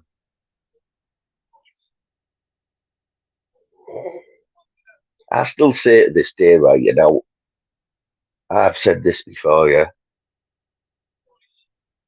That Hand of God game, right? The Hand of God game where Argentina beat us, yeah. Now, he scored the Hand of God goal, right? But he did score another goal, didn't he, Maradona? But I don't think he scored it right. You watch that goal back, where takes on about 8 England players, gets in the box and then buries it. Fair enough, he picks the ball up on the halfway line, right? Maradona does do a bit of dribbling and that, right? But you watch when he gets into the box, he's nearly fell over, right? He's nearly falling over. But you look at the pace that ball goes in the net, right? I think it's Terry Butcher goes in for a sliding tackle. And Terry Butcher scores that goal. Not Maradona. It's impossible to get the power on it that it went in from where he was. You just go and have another look at it. Tell me what you think. I'm saying that was an own goal by Terry. I think it was Terry Butcher. It might have been another England defender. But because of what he did, dribbling a few players like before he got in the box, it's now known as one of the best goals he's ever scored,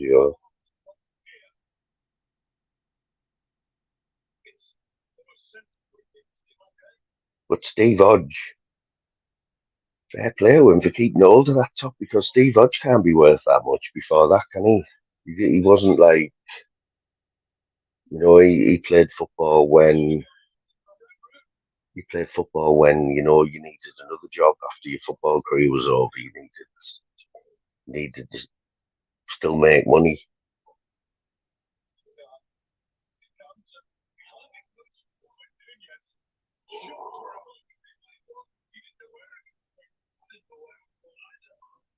Which one was that, Charlie?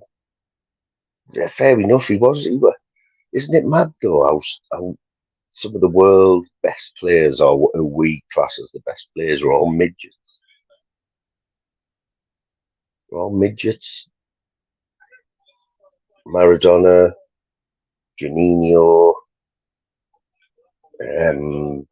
Peter Beardsley,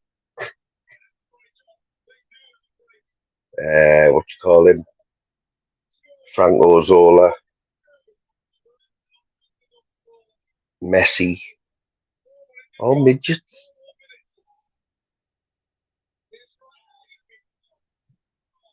Going to win here, aren't they, Liverpool?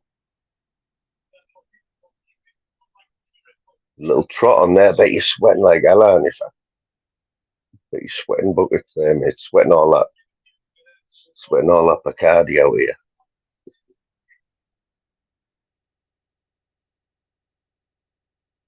What it is though, innit?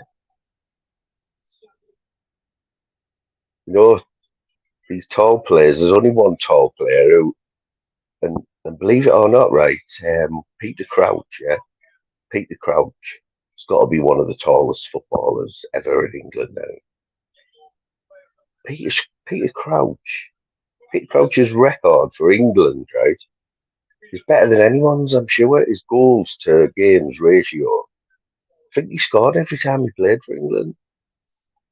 People just forget about him, but mate, let me tell you, right, you would rather be on have Peter Crouch on your side than have him against you. Because any team that gets a corner, Crouchy's scoring any. Yeah, Zidane, Vieira. You know what it is? The French, Zidane. Do you call him? He used to play for Newcastle. Baz on the left. Ginola, David Ginola. I'm sure David Ginola used to openly smoke when he was playing for Newcastle. He's like, oh yeah, I have a few fags. So laid back, but quality play. Vieira was another one, French, comfortable on the ball. Zidane, never seen Zidane flapping. You know what I mean? Who's the other one? The other French, Thierry Henry.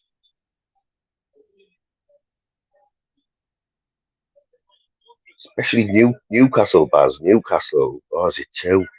Have they scored again? Yeah, Ginola. Part of the Newcastle team that, like, Tino Asprilla.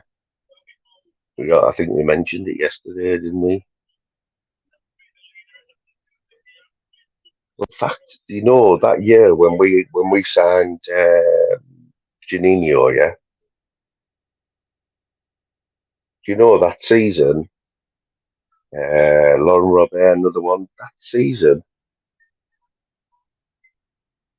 Juninho got beat for Player of the Season by Gianfranco Zola to PFA Player of the Year. Two midgets.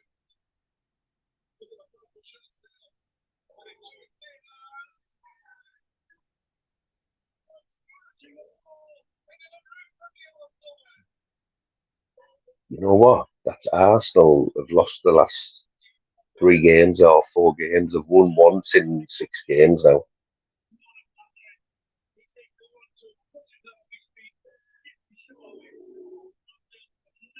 I asked the question, like,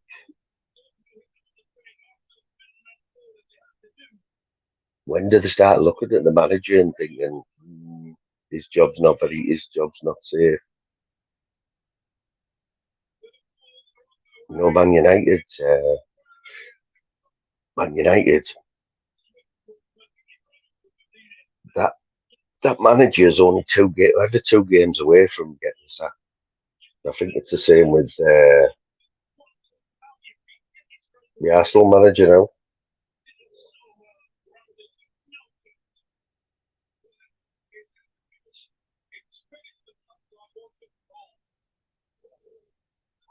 Is there any big rumours of any big signings at any of the big clubs, like in the transfer window? I know Borough have just paid 1.4 million for. I think he's a striker bought him from Aston Villa. Somebody Aziz. 1.4 mil. It's an outrage, is it, for the Championship club who looking? You've got to be looking at playoffs. 1.4 million. But I haven't heard of any big signings. Timo Werner, I think he's up for sale. And he's out there, putting himself out there. And I think Mbappe, talk of Mbappe, he could go somewhere, but who's going to pay for that?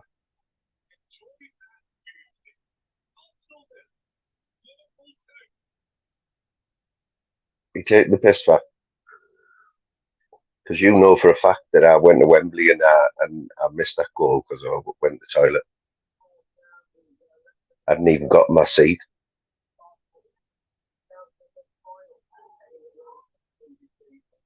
Gage Middlesbrough. I was sickening of that, like.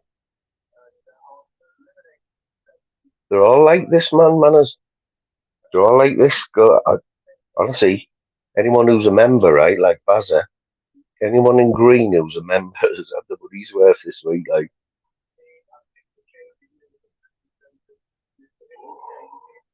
Man, they got live streams, man.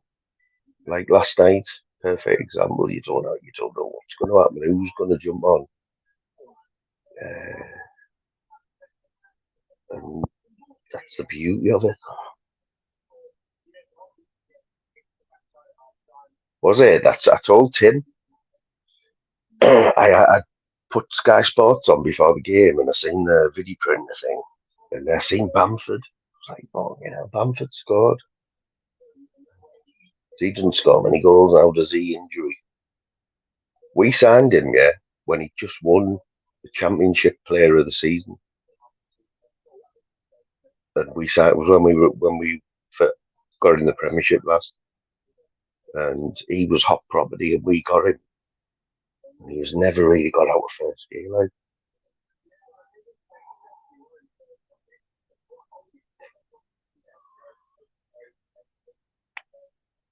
You've got some bottle admitting that in here, man. Especially when we've got to play them on Tuesday night over 2 legs.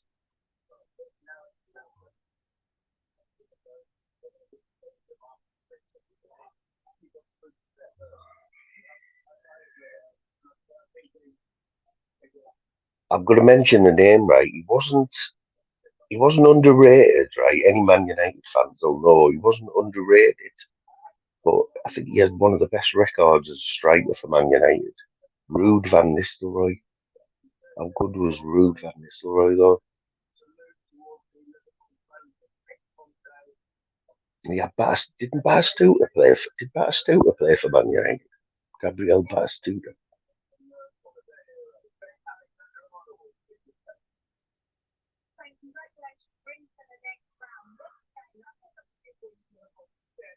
He's won any Trent Alexander. In that year when Liverpool won the European Cup, he basically got them into the final, didn't he? When they beat Barcelona 4.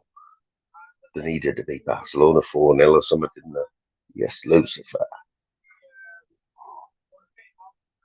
Slim's making me work today. I forgot what I asked him now.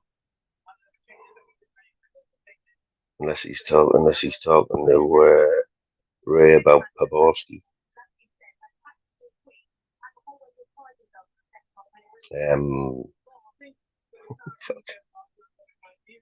He always gets a good welcome, Lucifer, here. Like, your mate Ray's been on today.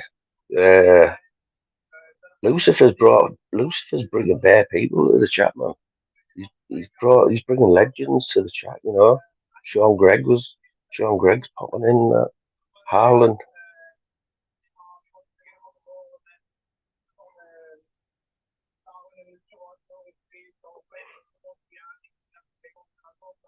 Go on, Phil, reply to that one. You're asking for trouble putting that in here, like, gee.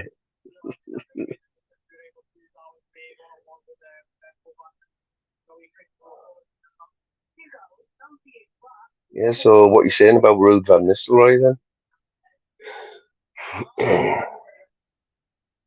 Remember, you asked for that one, like, gee. What about thingy? What about Ryan Giggs when it all come out about he was shagging his brother's bird? That's naughty, that, isn't it? You can't get any lower than that. Shagging your brother's bird. Come on, Giggsy. Especially when you're Giggsy, you know what I mean? Let's face it, you're Giggsy, right? You can have just about, no, I'm not going to say all women, yeah, but there's plenty of women that you can go and have, right? You don't have to go there, do you?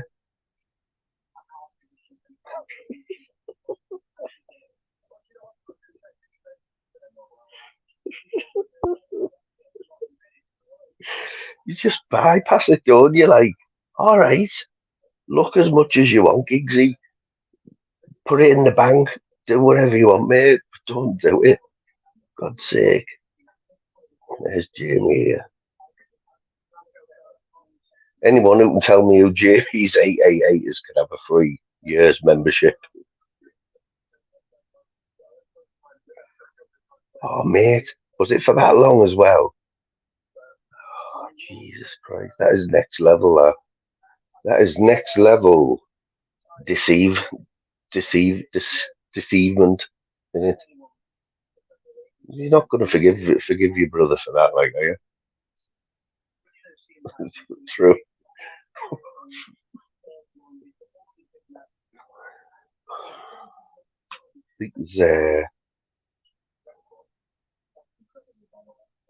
Think that type of stuff still goes on in the deep south, doesn't it, in America?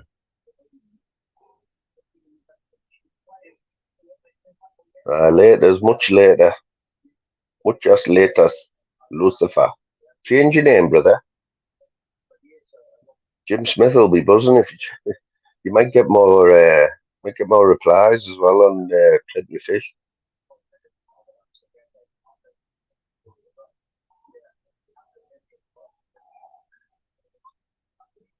Yes, man, like Graham. Big up yourself. Oh, look at that. Oof, you put that back on, though. Look like Nutter from Wish.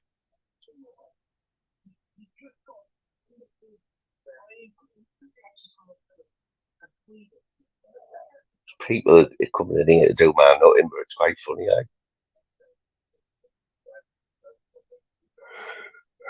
I'm going to have to go to the toilet. I'm taking these out this time because last week, I think you all know what I did last week. And I left one of these in, went to the toilet for a piss, and shared it with everyone, you know. And it was probably the longest piss I'd ever had in my life. You heard every trickle.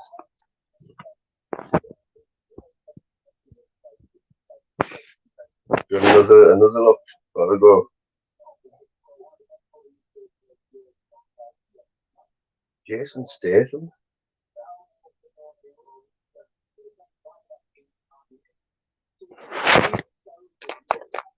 2 minutes, yeah. Hold on.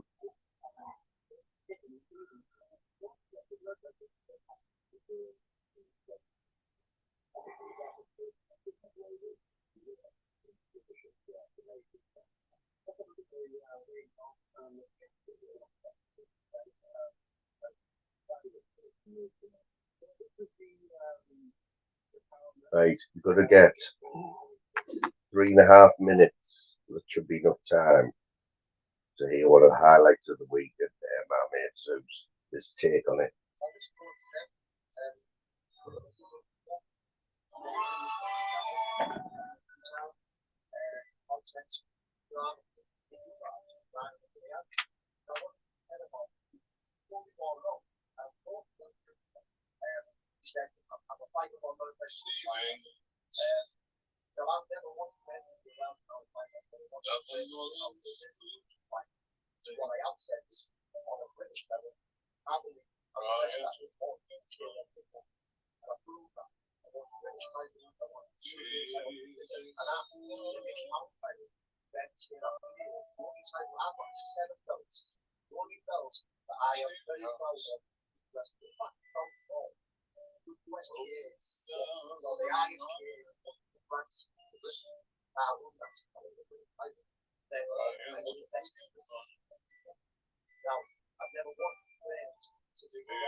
What did we make of that then? What did we make of that? That is 10 minutes of all that is wants to forget, isn't it, really?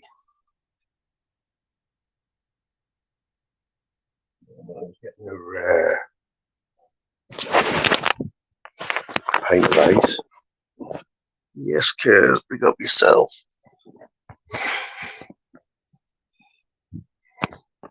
So who when they were watching, John? Let's face it, there'll have been plenty of people in that chat watching that live when when Venice jumped on and John gave him the floor, didn't he? He said, "Look,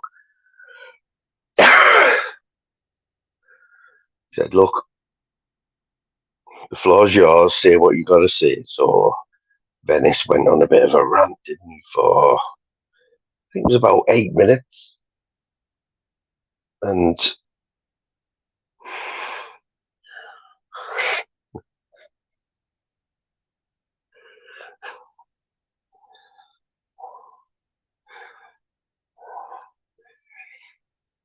yes, Nutter, we got the Nutter. Yeah, so how many people expected that? I know Venice did at the end when he went, right, well, thanks very much anyway, Paul. The door's that way, so when you fuck off, make sure you close the door and put the latch on. John Smith will be dining on that 10 minutes for the next, like, 5 years, won't he? As funny as that, like, it's a good job. It's a good job Venice had that thing yesterday. Because the best fighter on there that I've seen was the fella who pulled out the audience. Did you see it out the crowd? But that fella jumped on. He was a pro boxer, if he had to be. You could see all his mates were all sniffed up, weren't they? He was like, I don't know how we come about the bus. I don't know. People will be saying that was set up. You know, basically they pulled somebody out of the crowd and turned out like he just knocked the hell out of this other fella. His moves and that. And then his after fight interview, whoever was doing the interview in the ring says, what do you think about that? He goes, fucking hell, well, that's just gonna fucking kill me. Why you've just gone in and knocked some poor bloke out? She would have killed you if you got beat. But Jim put his own spin on it, and he's not the only one. Like, yeah,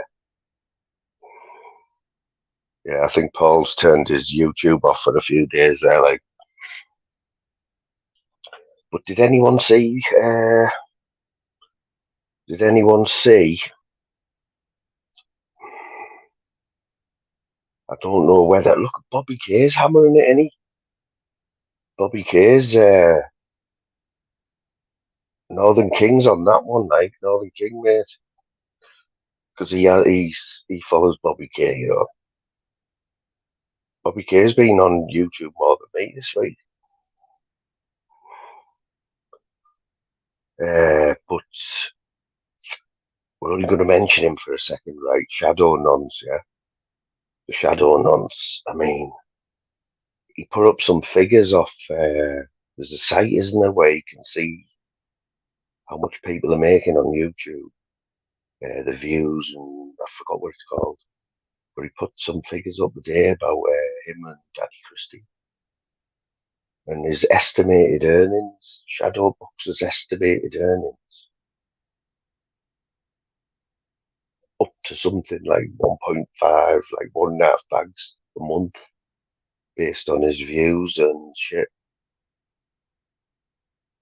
And he even said, Shadow Nonce even said in the duration of a 5-minute video that during this video, he calls it Diddy, doesn't he? Diddy Christie. This is it, Kers. He said, he said, during this video, Diddy, I will overtake you in subs. He's got 34,000 subs. Well, this just shows you, man, like, what is going on. It's so laughable.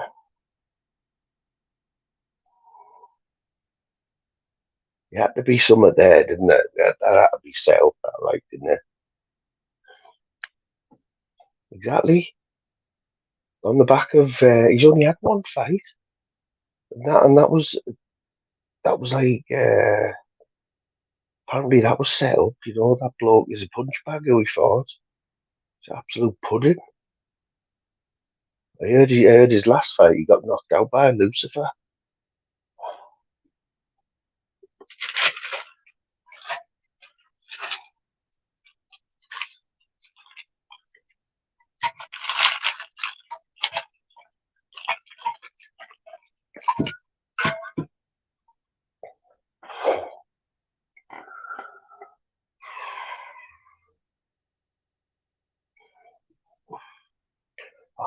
mate, what about that little clip there? Where did Stacey get that little clip from? You know, on Stacey's last video, yeah, which was hilarious, by the way, right?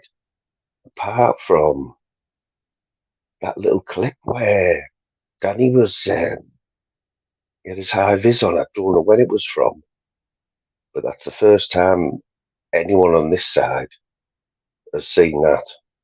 Them words come out of his mouth about the 14-year-old girl.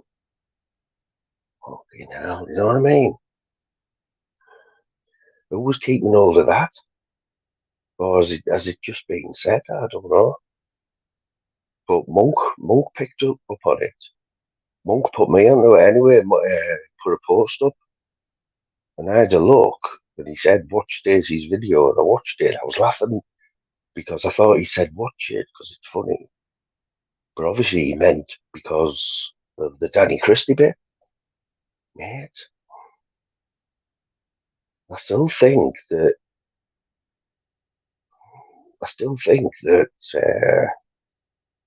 the people have seen it and not really saying much because it was only Monk that put it out there. I didn't see any of the posts.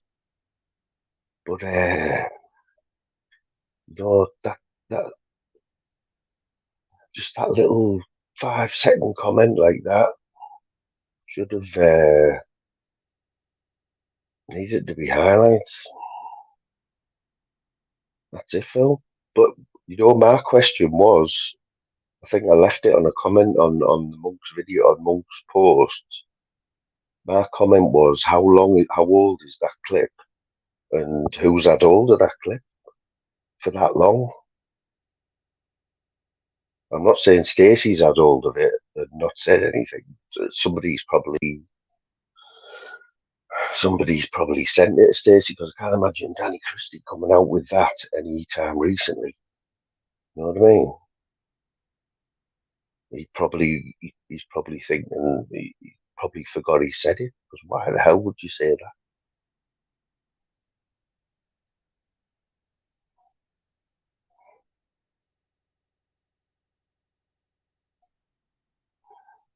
Hey, just being on about Jim when you were on the other night, Jim. Did you meet Lucifer, Bacardi Jim there?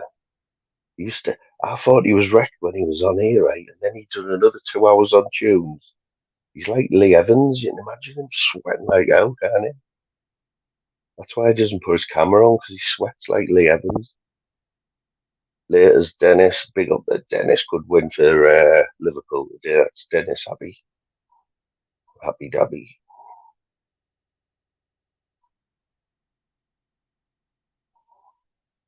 Isn't it? So, I'm not going to bang on about, but somebody's had hold of that clip, haven't they? Or if they haven't had hold of it, where's it come from? And why hasn't it been put out before? Because now is not the right time. It's never the right time to put a clip like that out. But I don't know. If that was somebody else, right? If that was somebody else, I'm not going to say anyone's name. That would have been jumped on, and that would have been all over the tube. That. But I've seen one community post about it, and I haven't seen it being brought up in any live streams or anything. But as his friend, yeah, as Paul Venice, as Danny's friend, what can you say to that? What can Venice say to that when he's friends with Danny? You know what I mean?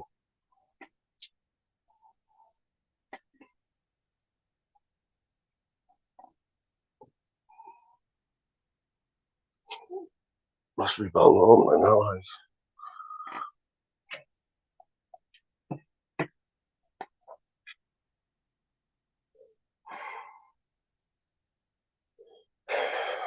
It's a well-known fact that Humble was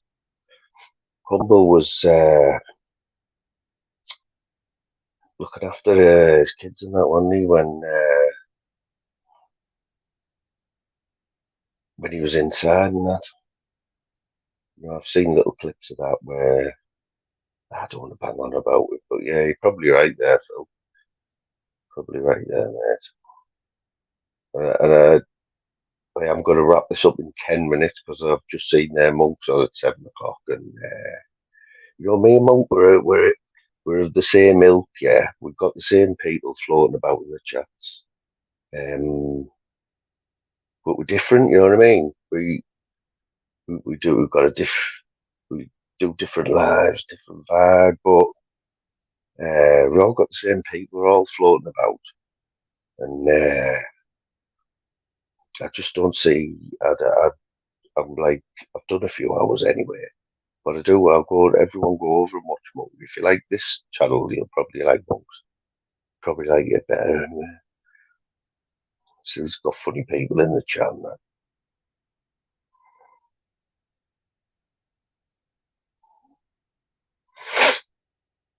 Everyone knows that, like, he's not my best mate or anything, but you know, I try to give him Venice the benefit of the doubt. Same hairstyle in it, yeah, man. The baldy gadgies. Jim, just 'cause you've got a mullet and you drink Bacardi,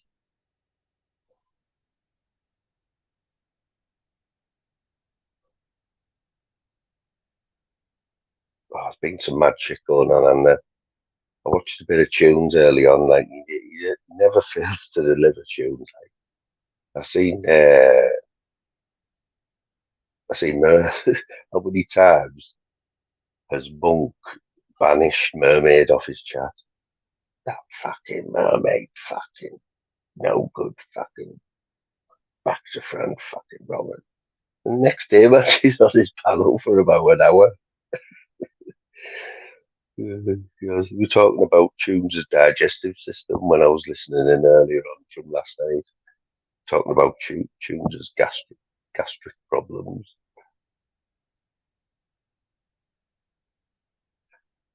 and how we can't digest protein and what's it called? Not ketamine, and that powder. What's it called? That wonder drug, the powder. What it's called for your muscles. It was about 5 o'clock in the morning. I think it was about 5 o'clock in the morning. Like,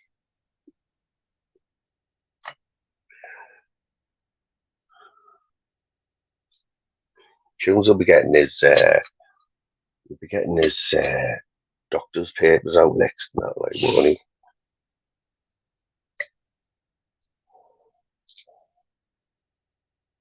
Evening, Shirley. We've got 6 minutes left of the moon tonight, Shirley. And then I'll be wrapping my YouTube hosting boots for a few days, like, because I'm on late this week. So if I do anything this week, it'll be maybe an hour at dinner or something.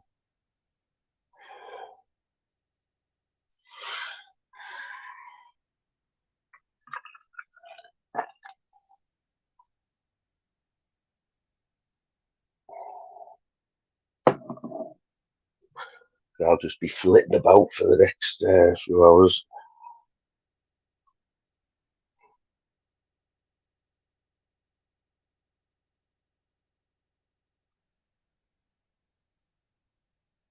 It's got B being up and no good, like, the Tracy or Jim. Yeah, I seen something there. Somebody's been going in on our Tracy game. Phil, I'll give you this one, Phil, right? So,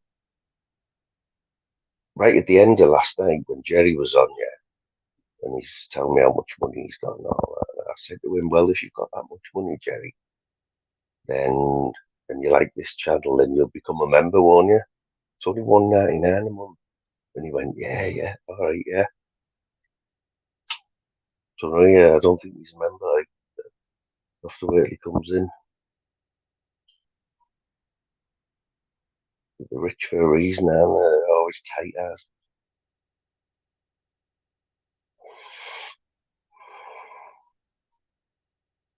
The funniest thing is I was calling him Paul Venus. He knows for a fact it's not Paul Venus. And Paul's just accepting it money because he thought, honestly, Paul did think he was going to come on and ruin John Smith that day. And even though I didn't see it live, still wasn't expecting it. What happened? I'm sure didn't see the chat after that, but I'm assuming that Paul will have been in the chat fuming, and everyone was just taking the piss. Will have been taking the piss. Liam Carter, he calls me Keith Moon. Honestly, you mention anything about me on Tuesdays, yeah, and he'll say Keith Moon, and he'll probably say fucking Keith Moon. Fucking Keith Moon said the YouTube idiot is a woman. That wasn't a rumour, man. That was an opinion. Months and months ago on YouTube idiots has a laugh about it with us in every chat now. I'll always say, all right, brother. He'll have a laugh, or he'll have a laugh, she'll have a laugh, whatever.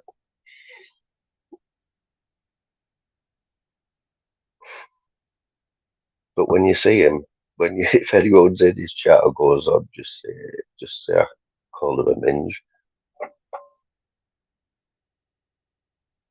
I do watch a bit of tunes.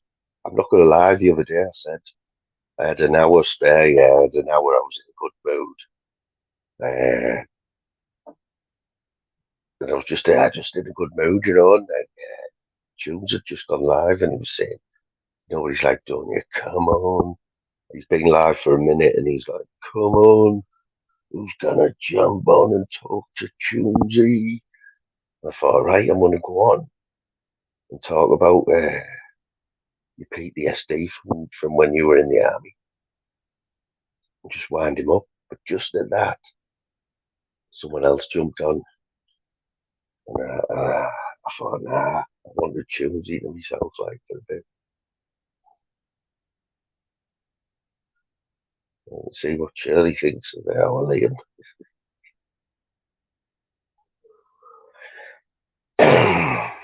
Yeah, I'll second that, right? I will second that I've seen loads of chats, and you can tell it's not Liam. You can tell the real Liam straight away. He doesn't write paragraphs. He generally is witty. I know Shirley won't agree, but he does get a lot of people, but because he hasn't got an avatar as well, it's just a green L. But the people who know him know that it's not him.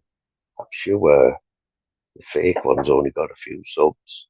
The real one has got about 20. So just need a mod to go in. As soon as you see a Liam Cardy account in your chat, just get one of your mods to have a quick look.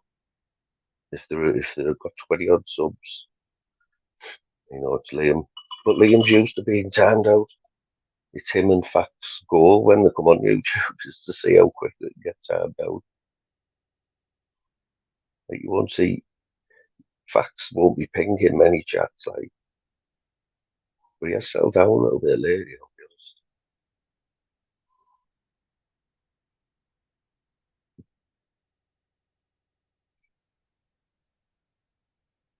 See, that's it. You just don't know, do you? You just don't know, Shirley.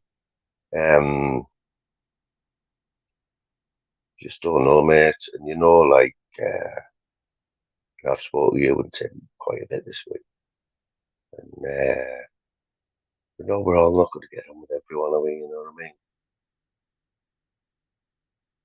It's one of them things, man. It's hard when you're stuck in the middle there. Sometimes I wish I was just like Fact, you know, could just say what I wanted and that.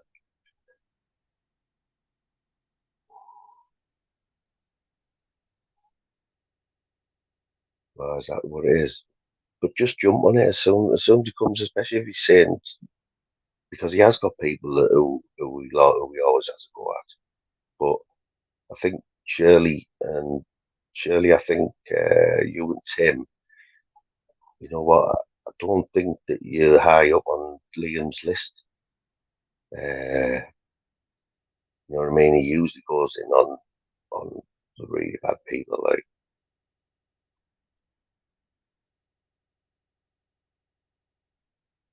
one of them, and you just don't know, man. You don't know who's behind the. You don't know who's behind any account, do you really? Someone said that they're not going to take anyone seriously until they've been on a panel and shown the face. You can't say that either. It's up to anyone if they don't want to show the face. Don't have to. Sometimes, if I'd never been on YouTube yet, and I'd just been watching YouTube for a few years, I would 100% be one of these channels like Apollo. If nobody knew my voice, I'd do an Apollo like, and because anyone who's watched this side of YouTube for a few years knows what's going on, knows wrong from right.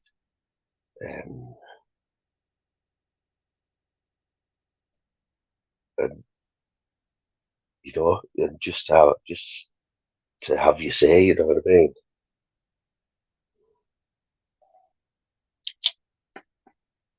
But you might have noticed, man, like lately I've stepped it up, I've got off the fence a little bit, yeah. Like I've been banging on about Brian Cockrell and just see what's going on Brian Cockrell's channel. Like he just if you I'm not gonna say if you want to laugh, but if you just want to like look at somebody and think, what the fuck? Just go and watch one of Brian's like things, lives.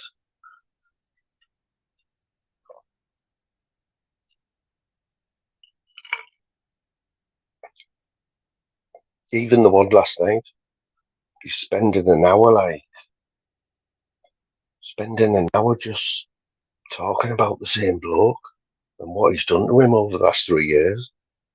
But then you go on Jamie Boyle's, look at Jamie Boyle's channel, and he's just saying the exact opposite about Brian. And now, like in a couple of weeks, it's all going to come out.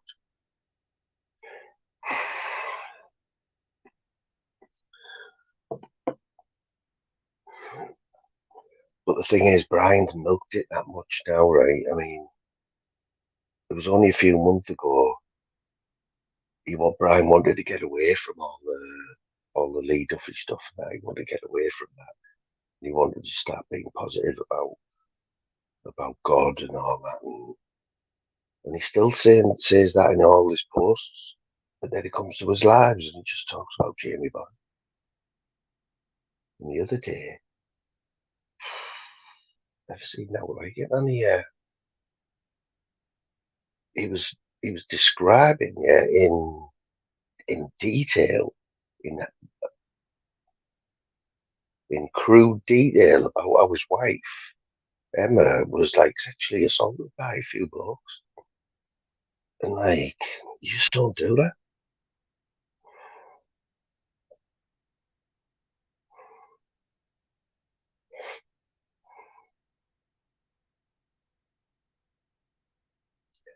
You know, we like there's a good and the bad side about fake accounts, right? There's been a Haaland coming in here this week, and it's not Haaland, but they act like Haaland. It's quite funny, you know, to say things like what Haaland would say, like just little phrases, you know what I mean? So somebody who knows it well, but they're just coming in having a laugh, which is fine, really.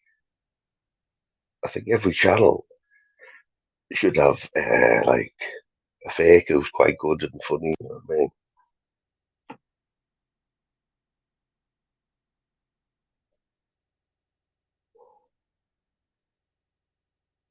But at the end of the day, you're off, mate. Catch you in a bit, like, for at the end of the day, you just don't know, do you?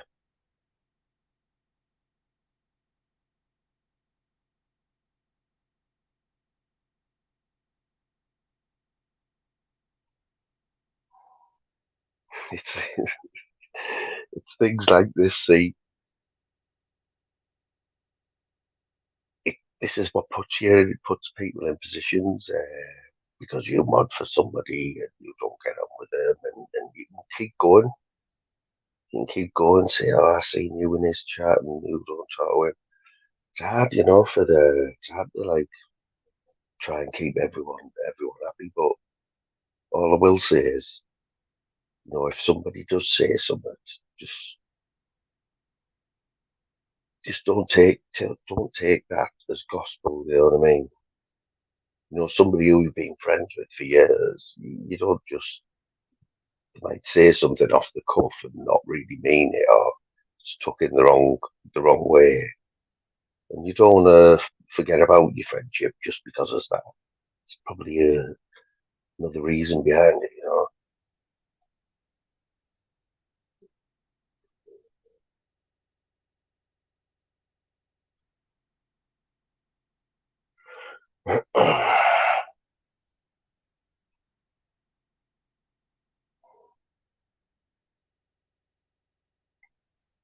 Daryl's just replied to me there after the game 4 minutes ago. I think he's happy with Liverpool win. Like,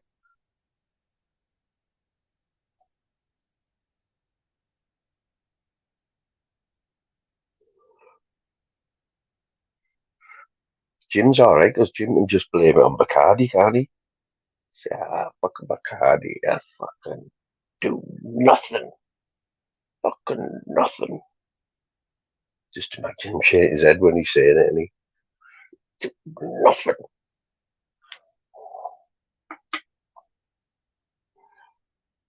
Good hell, Ice, that's an old one, mate. Coming back in with the kick in the door, waiting the 4-4. Was it a 4-4 long?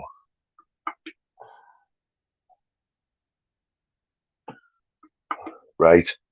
No word of a lie, Ice. No word of a lie, right? Tell me one film to watch. You know I like that Mandy, right? Tell me one film to watch tonight and I will watch it. I'm going to watch a film at 10 o'clock. What film should I watch?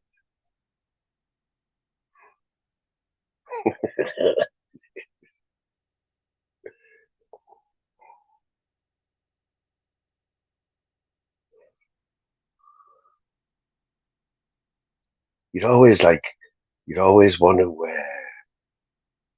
when you come into a chat, you know, some people have got their own way of coming into a chat, haven't they? But you want to come into a chat, you want to make an entrance, don't you? And if you've got a reputation as being a funny man like Jim Smith, you know, Jim, people are watching your first comments, mate. When you come into a chat, they're expecting something big. You know what I mean? And if it isn't funny, mate, you're getting told.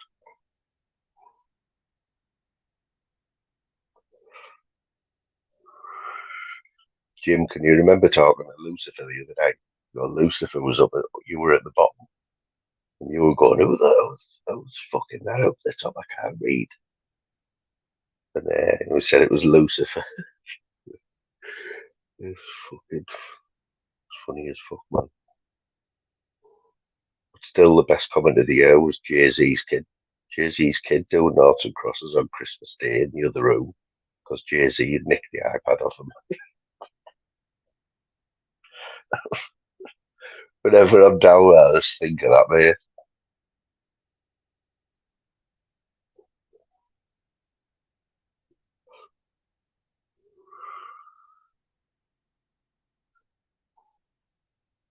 That's the only reason you're getting away with drinking Bacardi.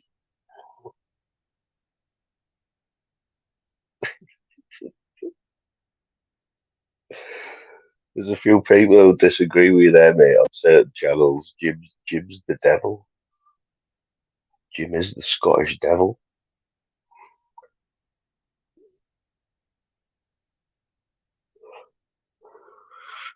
If I was a clipper, I'd just do a half an hour of Jim's best rants. Jim's one-liners, like, you fucking hit, honestly.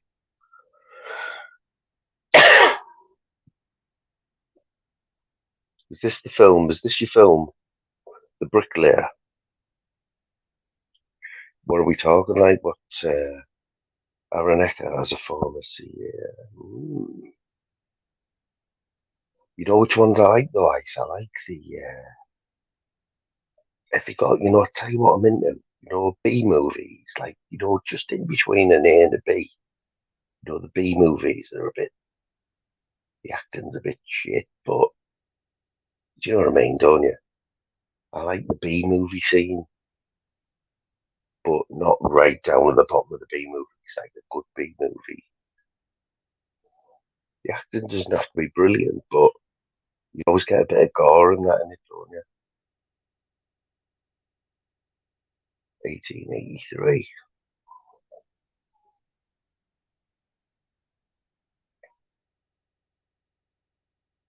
What else was it? I remember a film, right, when we were about 15, 16, when video shops were still about. You used to go and get your VHS videos for like £2 for 3 nights or something. Me and my mate got this. It was Australian, right? I think it was an Australian film, right? It was about these two fellas, and they were stuck in this town in Australia. Like it wasn't in the outback, but and it was dead gory. The people's heads were getting smashed open and that. I can't remember the name of the film, like, but I will get it and I'll tell you that. Bad Taste. Bad Taste. Have you seen that, Charlie? Bad Taste, mate. I bet you've seen it. On the cover, I can remember the cover of it. Bad Taste, yeah. Have you seen it? It's fucking mental, that film, mate.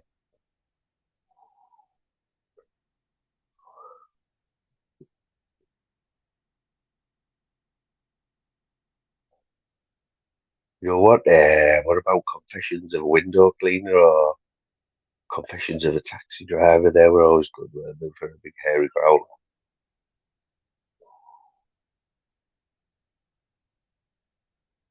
Have a look at that, Charlie. Have a look at that, mate. Peter Jackson. See, so the Peter Jackson always make films like that because I'll find out who the director is and I'll follow them because they tend to do the same sort of films. It's like that director. He's well known for being a bit edgy. Um, Sort of like the Clockwork Orange sort of theme. He went down that route. Clark, somebody winner, Michael Winner was it? Didn't he make some? And Michael Winner, and there was another one. 100%. Who remembers Lemon Popsicle? And Porky's, obviously Porky's, yeah. There was Porky's, Lemon Popsicle, them American ones, the American high school ones. They were out when I was like 14, 15. They were always on the top shelf in the video shop.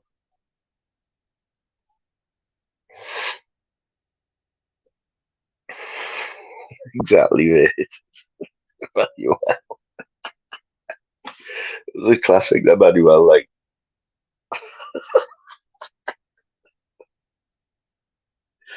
they were all on VHS, weren't they, man?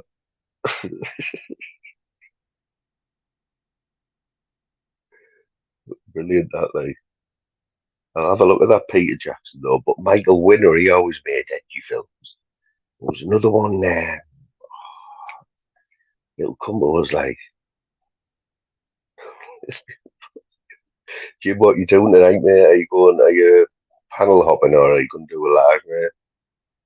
If you do a live, right, and it's early, I might jump on, like, it's just, there's like hundreds in your chat, you know what I mean? They get a bit nervous and that, mate. I'd have to have a bottle of Bacardi first, I think, or a pint of Prosecco. I do recommend a pint of Prosecco. Exactly, mate. Death Wish, that type of film, mate. I love Death Wish. Like, You know, in the 80s feel of it. You know, like the 80s slasher movies.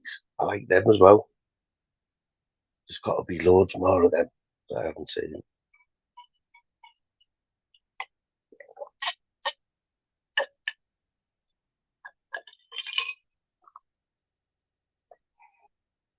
Who are you hiding from, like?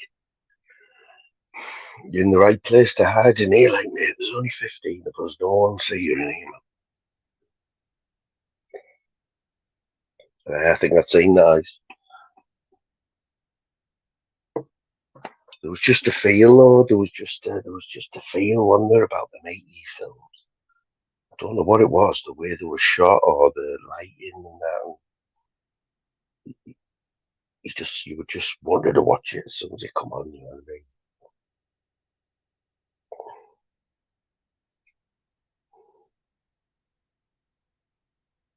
Who was it the other night, right? Honestly, no word of a lie. I think it was Scouser. You know, Scouser, 100 Scouser. Like my mate, he's always near. Does mad lives and that, but he's the most chilled out person ever. But his lives always end up going tits up. We were talking like this about what we used to watch on telly, and he'd never heard of the young ones. You know, the young ones, Rick Mail, Adrian Edmondson. He never heard of them until I had to explain in detail the characters. And he just about remembered Neil, you know, Nigel Planer. I said, "Come on, Scouser, what were you? Didn't you have a TV when you were growing up, kid?" I can remember. So I used to go to bed about 9:30, and the young ones was always on at 9 o'clock. This is when it first come out, when it was, oh man, it must have been about 12 or 10 or 11, 12.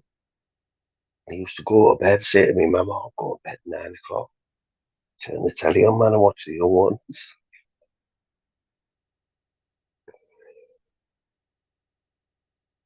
Everyone knows the young ones, man. Come on, Scouser.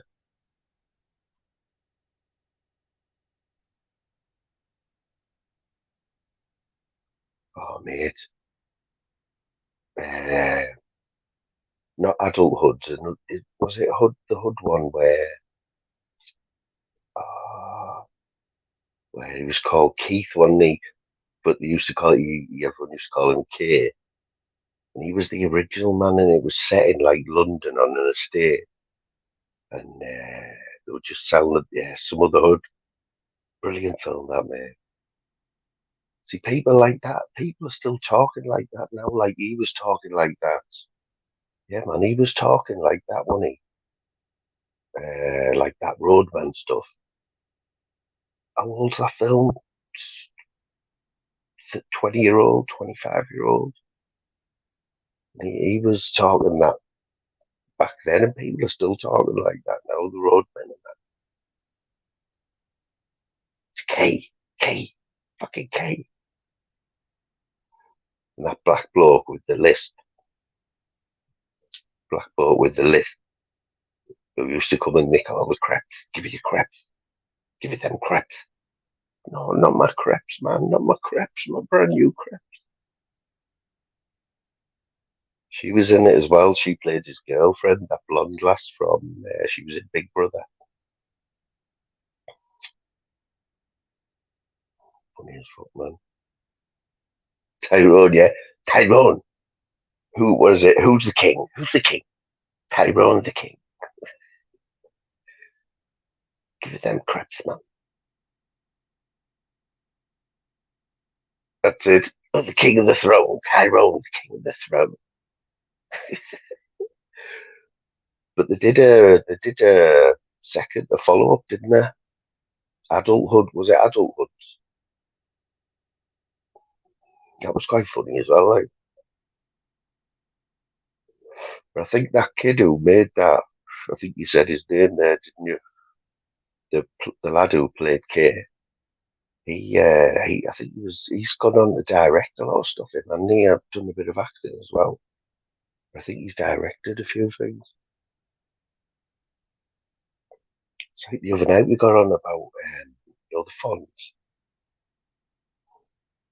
Henry Winkler, the Fonz. We were on about ginger-haired one, not Chachi. Chachi was the fat owner of the cafe, wasn't he? But the ginger-haired one, he went on to direct some big films, didn't he? Apollo 13, I think it was.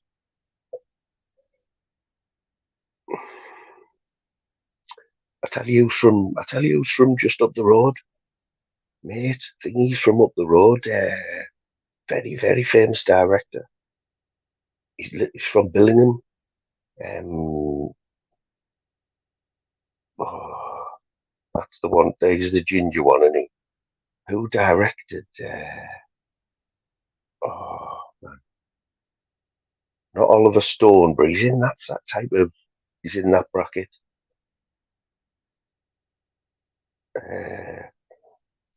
Oh mate, I know I'm not giving you much to go on there, but he's from a few mile up the road, and he's directed some massive films, usually sci-fi, like sci-fi films. Blade Runner. Who done Blade Runner?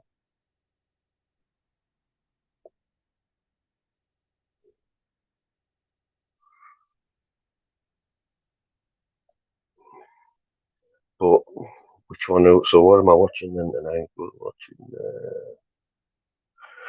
What was it called? Yeah, but if you haven't seen Bad Taste, anyone, see if you can find that on one of the Fire Sticks. Funny as well. So I've got 1883 or The Bricklayer.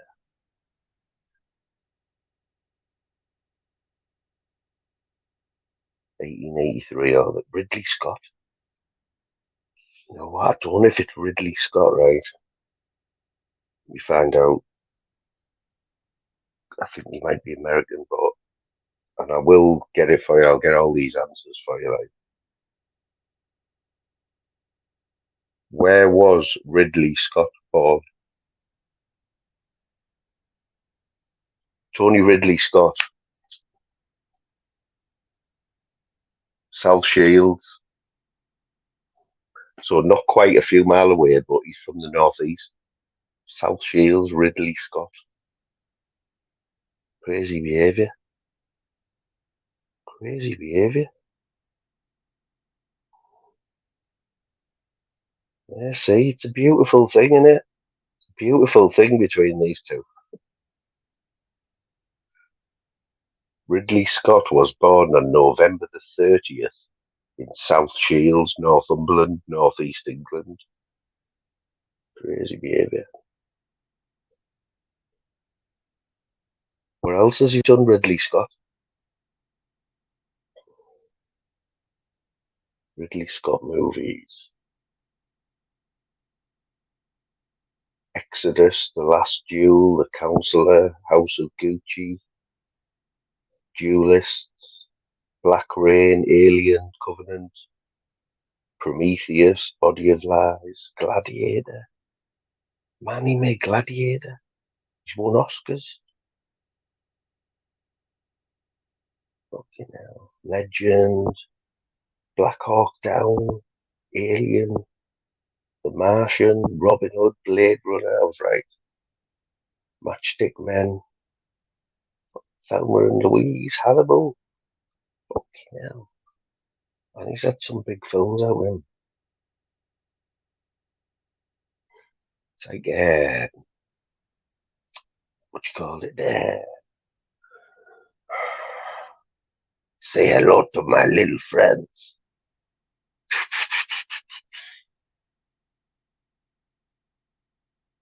You know when the film just goes out your head.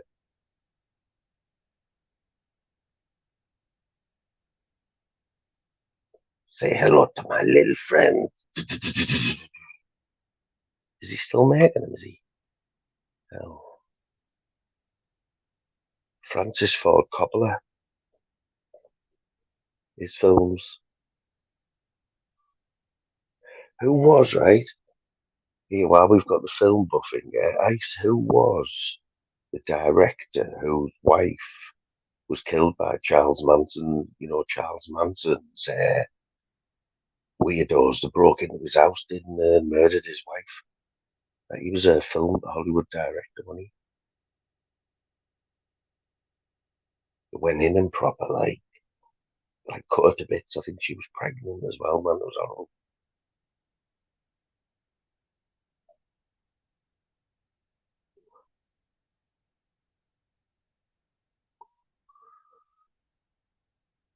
Gladiator 2 as well. Wow.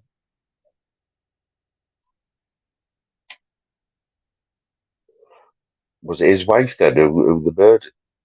They broke into his house, did the Manson's weirdos, and cut her up and that, didn't they? Weird shit, that.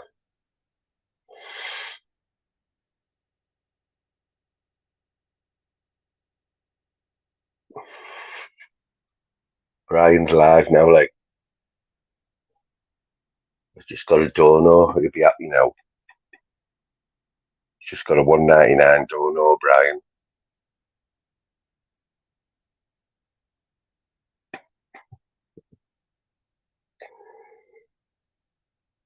Is he? Who is Scott or Roman Polanski? Your channel's going downhill when everyone in the channel is blue, yeah? Everyone is blue, mate. You know what I mean? There's no way that. What does that say?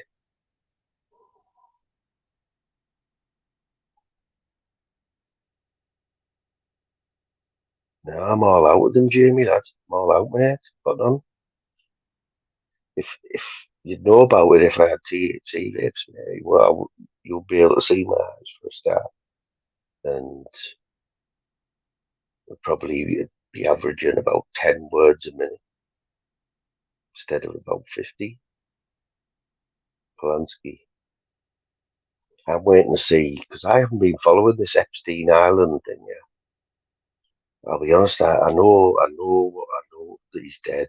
I know what his island was all about and Edward and all that. But I know there's this list that's coming out in there, these two whistleblowers, two girls who were spilling the beans on it. But there's only one person who's in prison. That's Thingy's daughter, in it. Him who died, got pushed off the boat in Tenerife and died.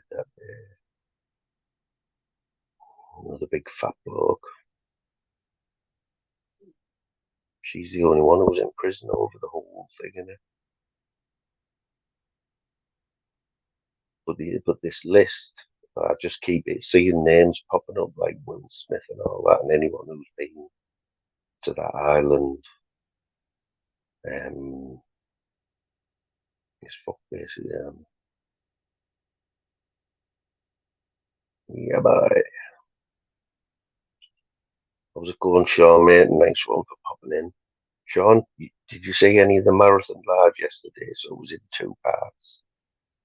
If you didn't, have a look on YouTube Asylum and check the last half an hour out on there. You had this geezer on. You might know him, Sean, Jerry Helmet. Do you know Jerry Helmet? Mate, it was a classic half an hour, like, telling me how he was a crypto millionaire, like. Nah, I don't know. You'd have to watch it, mate, and tell me what you think. It was classic Moon, though, you know what I mean? I was wrecked. I had people in my ear telling me he was full of shit now.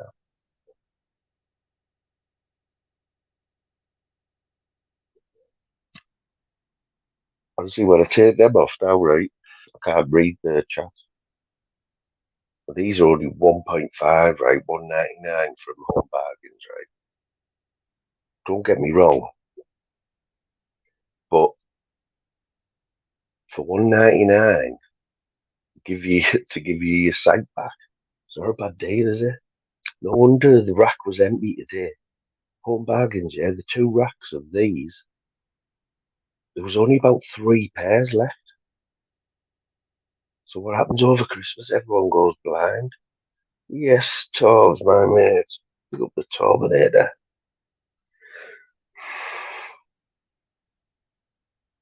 Yeah, it was hard work, like Sean, mate. It was hard work. It was one of the weirdest like half an hours I've had on here, to be honest. I was getting no help off anyone. I was getting tortured in the chat. Um, oh, mate, wasn't it? How did you see the double deflection then, Sean? Because I've still got to watch it again. But it was a freaky goal, like.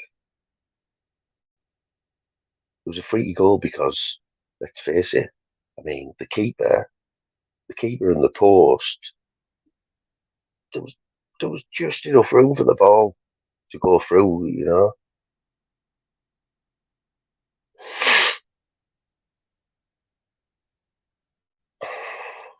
At the end of the day, though, what you've got to think about Torbs, like, might have put a little weakened side out, but they're second in the Premiership, you know what I mean? They're one of the form teams in England, and it took a double deflected goal to beat us, you know.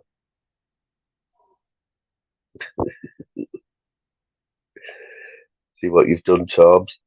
Ice was being dead nice there. You come in and you start talking about Parmos. I haven't had a Parmo for ages, you know, mate. I'll be honest. I haven't had a Parmo from the shop for ages, man.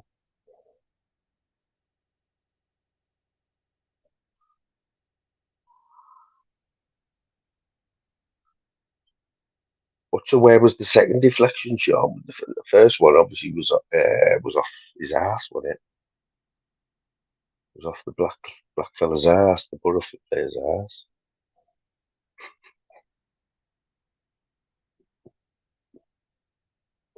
So this is a bit late in the day for you coming on. Like, nearly your bedtime, lad. Don't see Torbs much about this time of night. I haven't even seen you live today, have I? We did have Nutter on yesterday, and he said that you're off to London or something next week, next month, and you're taking the Nutter with you. I said to Nutter, well, where are you going and what you do? And he went, I've got a clue. He said, I'm just going with him. I'll have another look at that. But you know, that game today, I know they won 2-0, yeah, but the first goal, the free kick that led to the goal, I don't think it was a free kick. I think he made the most of it. Like, it's just my opinion, though. You know what I mean?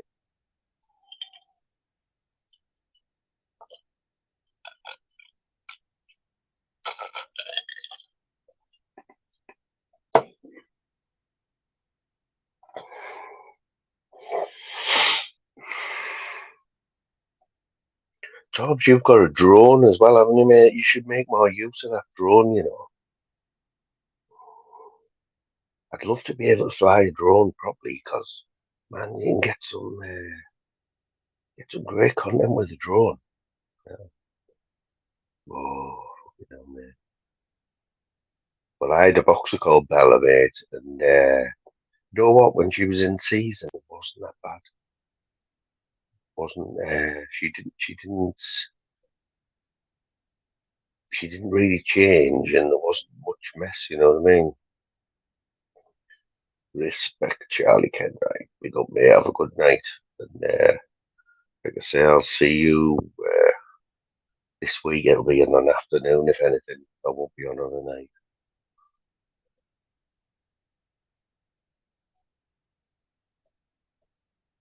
Uh, to get the most out of a drone, you've got to be able to know what you're doing, and the bit people don't trust them, do they? You can't take them anywhere, man. It's like air rifles, right? I've got two brand new air rifles, right? I'm looking right at them now. They're over there, right? But I've got nowhere to use them. You can't use them anywhere. Once, one of them's in a cave. One of them's in like a green camouflage coloured proper case. that you can put on your back.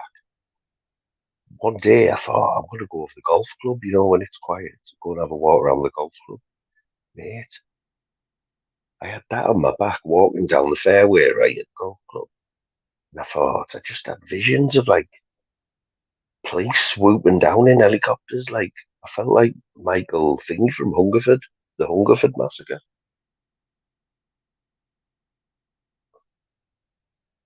Honestly, like, you can't take air rifles anywhere. You either need a big back garden or know someone who's got a farm or something. Or go out with night vision goggles on and have a night vision on your air rifle.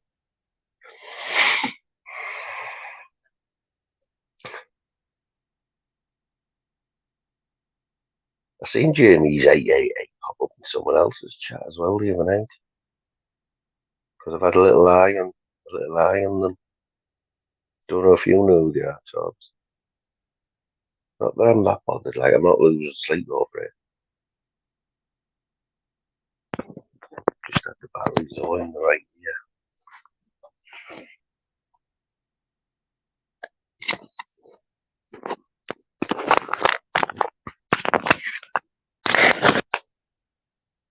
As soon as I get the battery low in the left ear, we'll call it a day. Is the sound alright with these? It's not crackly or no.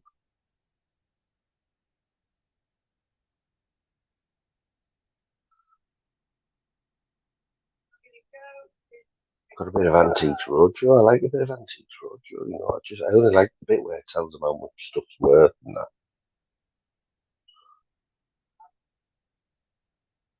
When you see the faces, the old couples, like who've had like this painting in the back in the back shed for like 20 years and bringing it to fucking Lowry. It's worth like 100 grand.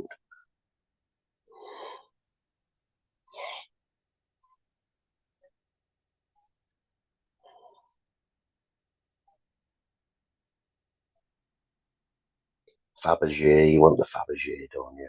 And just let me find a Fabergé egg in the garage or something. Or a car boot sale. I thought Fabergé was the company that made Brute. Brute aftershave.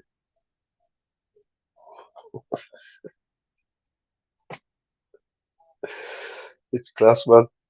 No one else likes it, but you don't. You're not on TV, right? For 30 years, if nobody likes you, mate. Antiques Roadshow must be in about it's 10,000 series or something. You know what?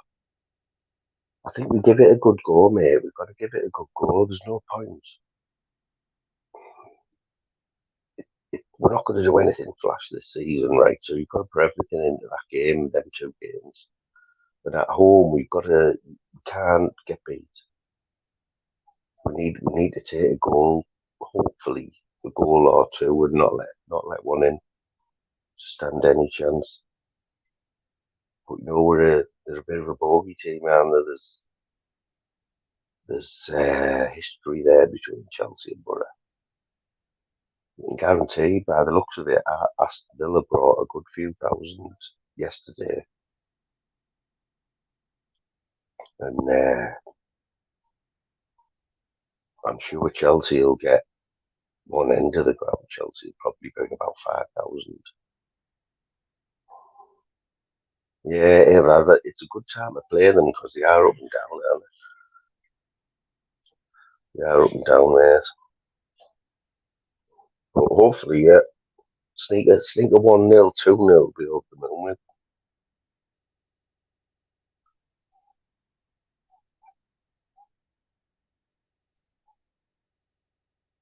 Thing is about the Antiques Roadshow, so you get some people who bring some things on, don't they? And they're like 300 or 400 year old in perfect condition, and they're just like worth like now. There was a case a few months ago, yeah, in Durham.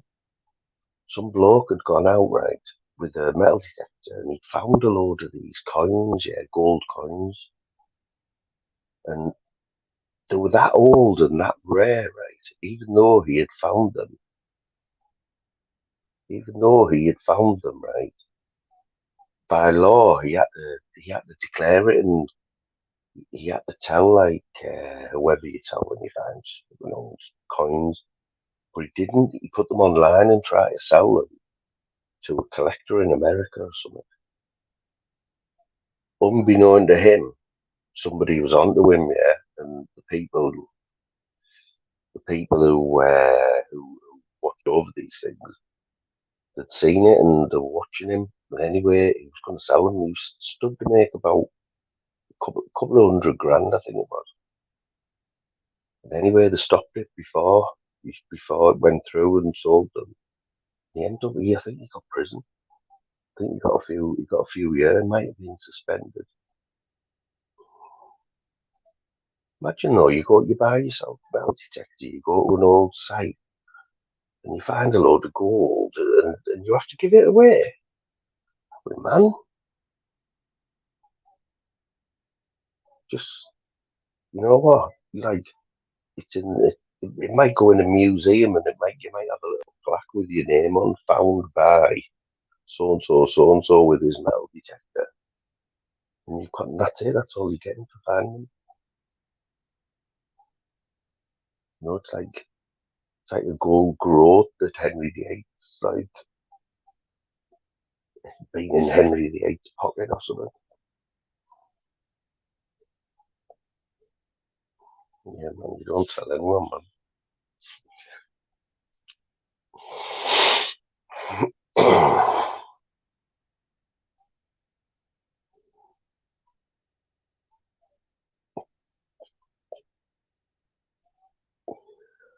Tobbs has had a Palmo today, like he's had a pork Palmo there.